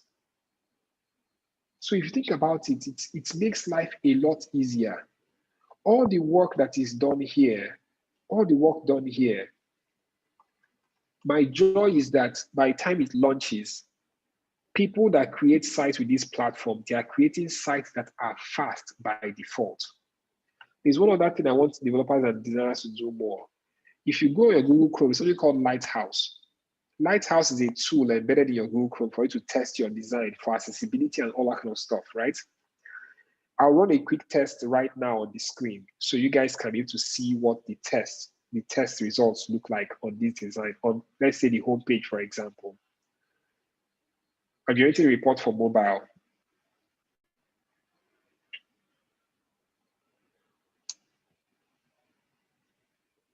It takes a while to just do the test. It would show you how good your site is. Now, right now, performance, the site is ranking 99% on performance. Accessibility is ranking 72% because there's some things we've not even done here. On best practice is ranking 100%, and on SEO is ranking 73%. Mind you, SEO is also like it's done on the back end of a product.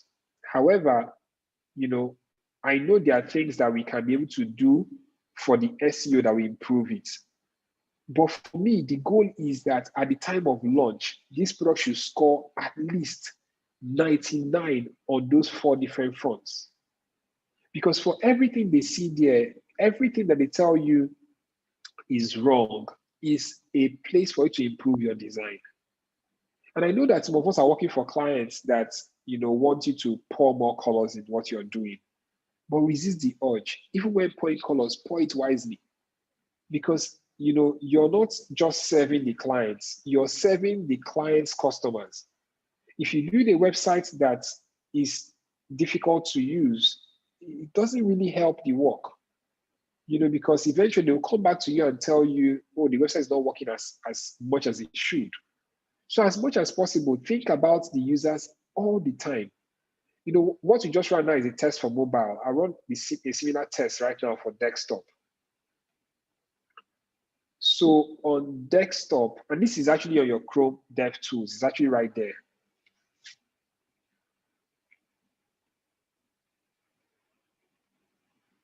On desktop, it scores 100 on performance, 100 on best practice, 72, 78. So as much as possible, test your designs. Test your designs at all times.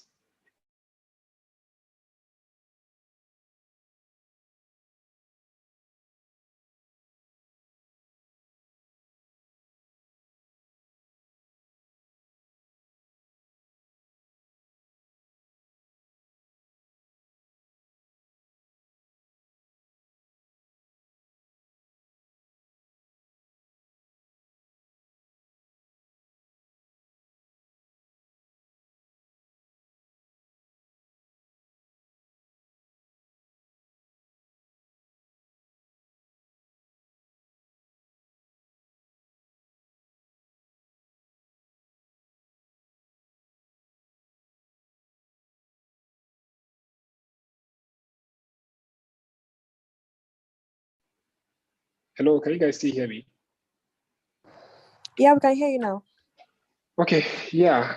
So as much as possible, I don't know what happened to Zoom. It just went off and it came back. As much as possible, test your designs, collaborate with your developers, collaborate with your product owners, collaborate with your front-end devs. Talk to them not just at the end of the project, not just when you're handing over the design to them. Talk to them at every stage of the project. If you're confused about something, get on a call with them. Add notes to your designs when necessary. Can you guys still see my screen? No, you can't. Sorry, let me just share my screen again.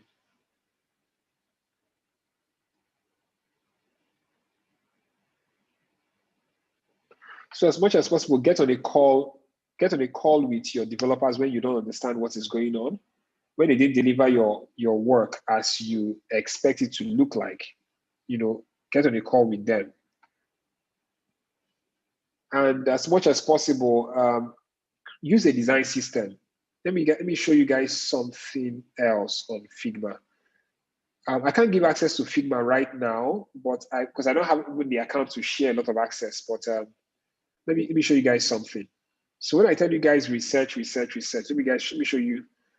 Here's my research tab on Figma.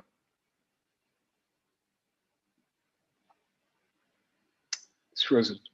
So this amount of research that is done for this product, different screenshots from different applications, everything I see that is nice from one product, I'm reading and finding how they structure different stuff. Oh, this looks like the slides we use today.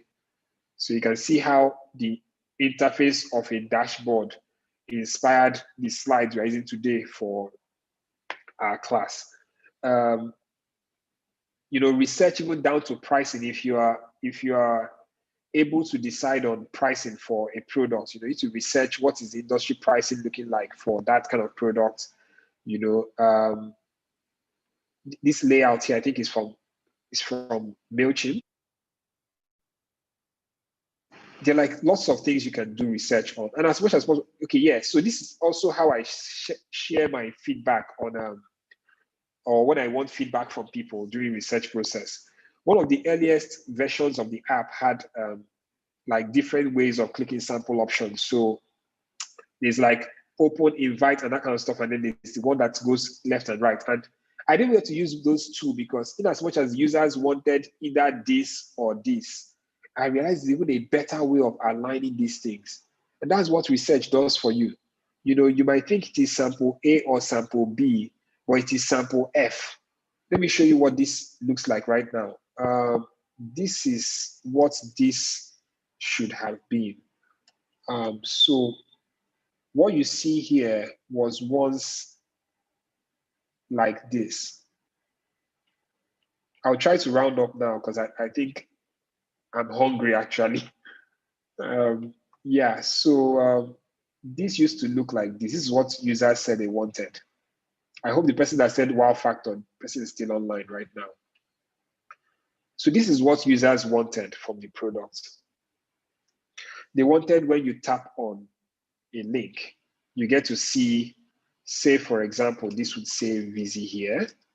So this is me building Visi's website, and I'm tapping on this icon and it shows Visi and it says open, invite, copy link, duplicate, delete. Can you guys hear me? Should I write on? Yeah. Okay, so after designing this, and it looked good though, it was beautiful in my eyes, I then realized that it's actually better if when people tap on this, the function shows closely to what they tapped, because if their hands are already at this place, tapping on this plus, why shouldn't we just load the options icons or the options settings close to that same place they tapped? Because you might not know, but it's frustrating when you're clicking on search on a website, you click on search in the east and you click on X at the west. It's more important when you click on search and the search icon turns into X. That way it's easier for it to just close in case you clicked on search by mistake. So I was thinking was, okay, we have 5 functions here. So from the homepage, you can open a site, invite someone to look at the site, copy link of the site, duplicate or delete.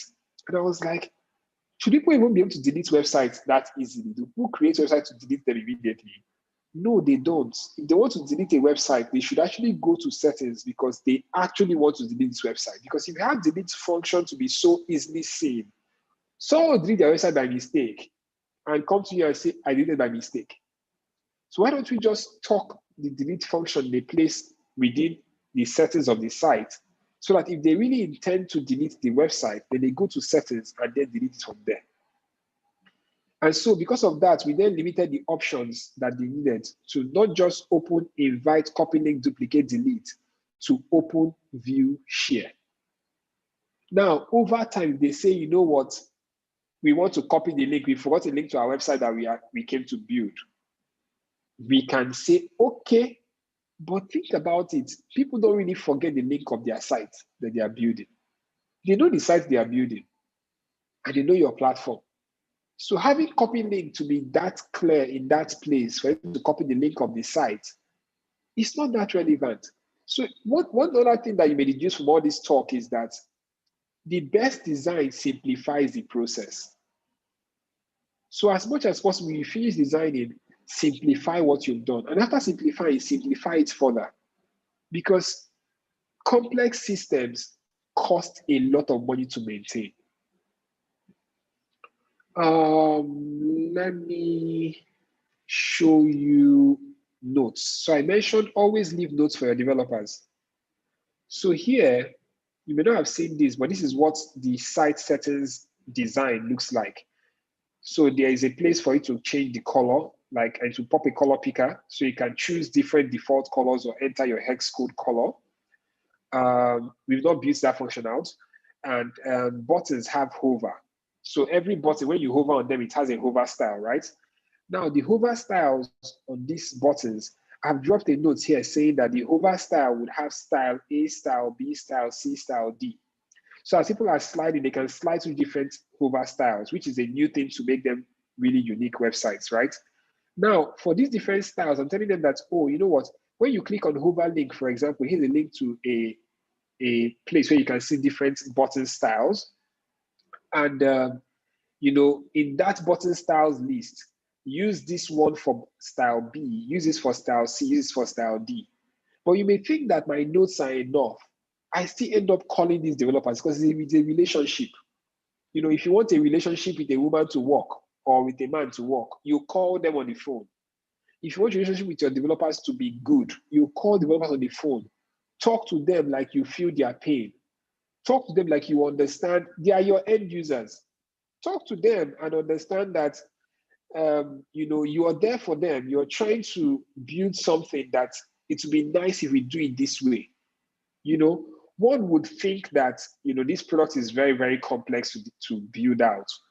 But I beg to differ, because if you notice, every page that has a title, the same title here is the same way this is structured, the same way this is structured, the same way, you know, same way you see a tab for general and SEO is the same way you see contacts and newsletters. Yeah, I would like the product to also send newsletters from your phone as well. But that's like a different thing. You know, blocks will have things like, in the blocks, you can see header, hero, features, forms, bio, text, products, links, YouTube, gallery, countdown, testimonial, everything. You know, all of this will not launch at once, but it's good to have developers understand like the bandwidth of your thinking, to be able to see that, you know, all of this is possible. Sometimes they may not even see it, but if you take it one after the other, you know, you start to see how it's possible. You understand? You won't believe that all of these things started just in January. I saw saying developers building this, just two people building it plus me. But you see, for me, this is my resolution for this year. Build one app, and that app is your response to website design. One app that will allow you to build websites while you are in bed and you're about to sleep. You're just using your phone, but you're creating a website. You know, all these icons, in fact, there's some new icons that are not even part of the icon packs I've designed on Visi that are also here. And all of these icons are all used in the app, you know. And this thing is actually being intentional about design. You know, if you take things carefully, you know, you can actually build something that actually works well. You know, with statistics, I was just telling a friend that with statistics, you're able to select, you know, the traffic stats for today, 7 days, 30 days, and all time.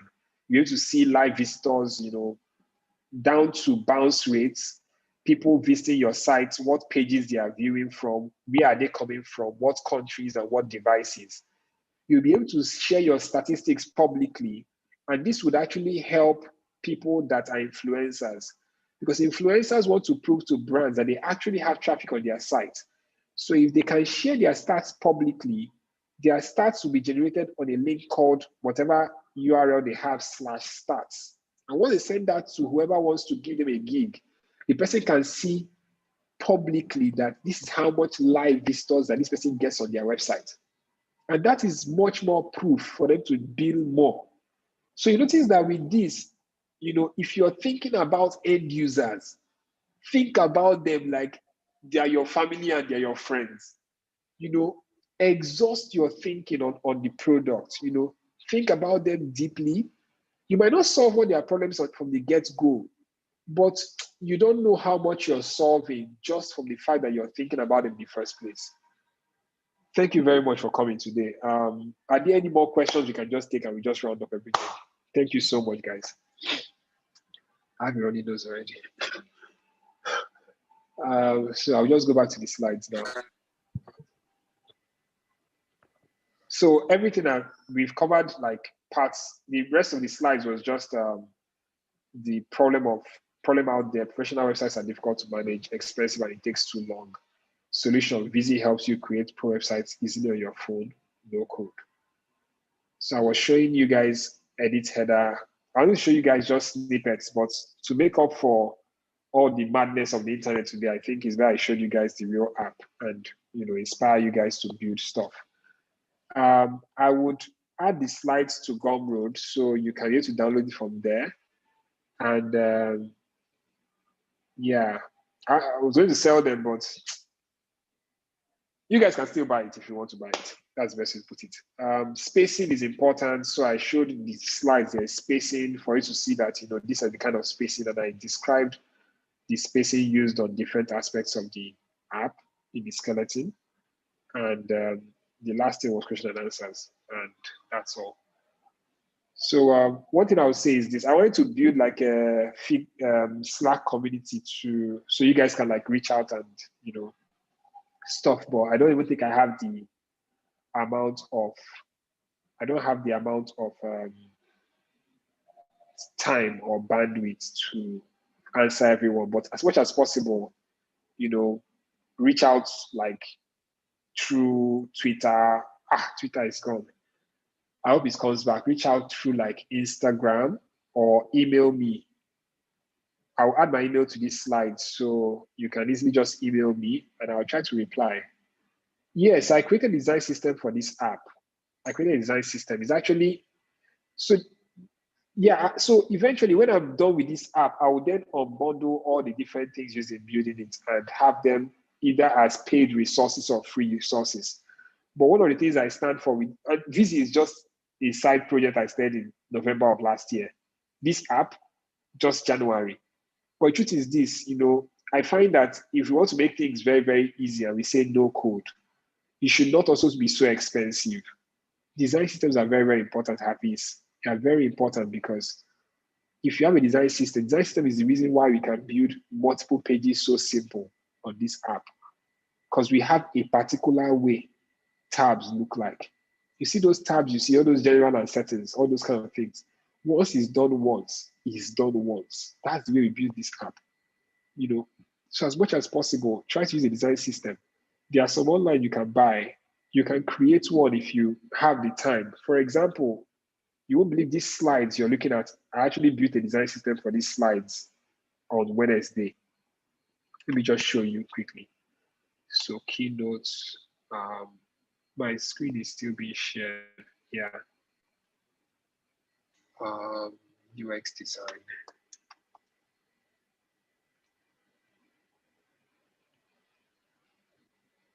So design systems are not that difficult, So on this design system, yeah. On text, for example, and I use design system on the app to design this. So if you notice what I was telling you guys about small, medium, large, extra large, extra large, two extra large, that's what I used on these slides as well. So I took the same design system I used for building Vizy. It was I'm using on the slides of Vizy. So if I wanted to build a new page on this slide, once I just tap next, I can see it comes out to the right sizes already. And if I say this size is too big, I can just move it to an XL or to a 2XL or a medium or an extra medium or large. So design systems are very, very good because if you use them, then you can be able to say for sure that, if you have font size large, that is font size large across your application. It will help you to go to, a particular place and say large is no longer 50px, is 60px. And once you change it from 50 to 60px, it affects every part of the app that you use large. You can do some more research about CSS variables. It's a programming type thing, but you can do some research about it. But design systems are great. If you carefully build them out, you would reap the benefits. It's a lot easy for you to manipulate stuff. I will have design system ready. It will be sold as well, because I mean, as you get older, dear developer, dear designer, I would advise that you start to build systems of what you're using. Try to leverage on systems. You don't always have all the time in the world to create stuff from scratch. Try to build things that you can rely on and say, this thing works, I can use it. So Figma versus XD. Right now, I'm big on Figma. I have not used XD before, so I would say Figma. What best resources you can recommend for UX writing? I'll tell you to Google search online for UX writing. There's a slide here for UX writing. I don't think we got to talk about it. Is there? But UX writing, you can search online. Everything you see here is one Google search away. Don't spend all the time on Dribble. You can spend time on Google, and there are lots of answers in there. The video would be on YouTube. Don't worry. I would leave it to be on YouTube. So that's all, folks. Any other questions? I'm actually tired now. Sorry. Just DM me and allow me to reply at my own time. Thank you very, very much. I was really, really happy doing this. A lot of people are saying thank you very, very much. They're really grateful, and some people still want the Slack community and also the link to your email. People want to sign up. People that didn't come through the email, they want to sign up for your email. Okay. Can you guys give me like tomorrow? Let me just rest. On Monday, I'll have these slides and all these things ready. I'm so tired. Wow. No, it's normal. Like, it really helps us so much. Everyone is very grateful. 3 hours of epic wisdom. All right. I hope you guys build amazing stuff from here, Sha.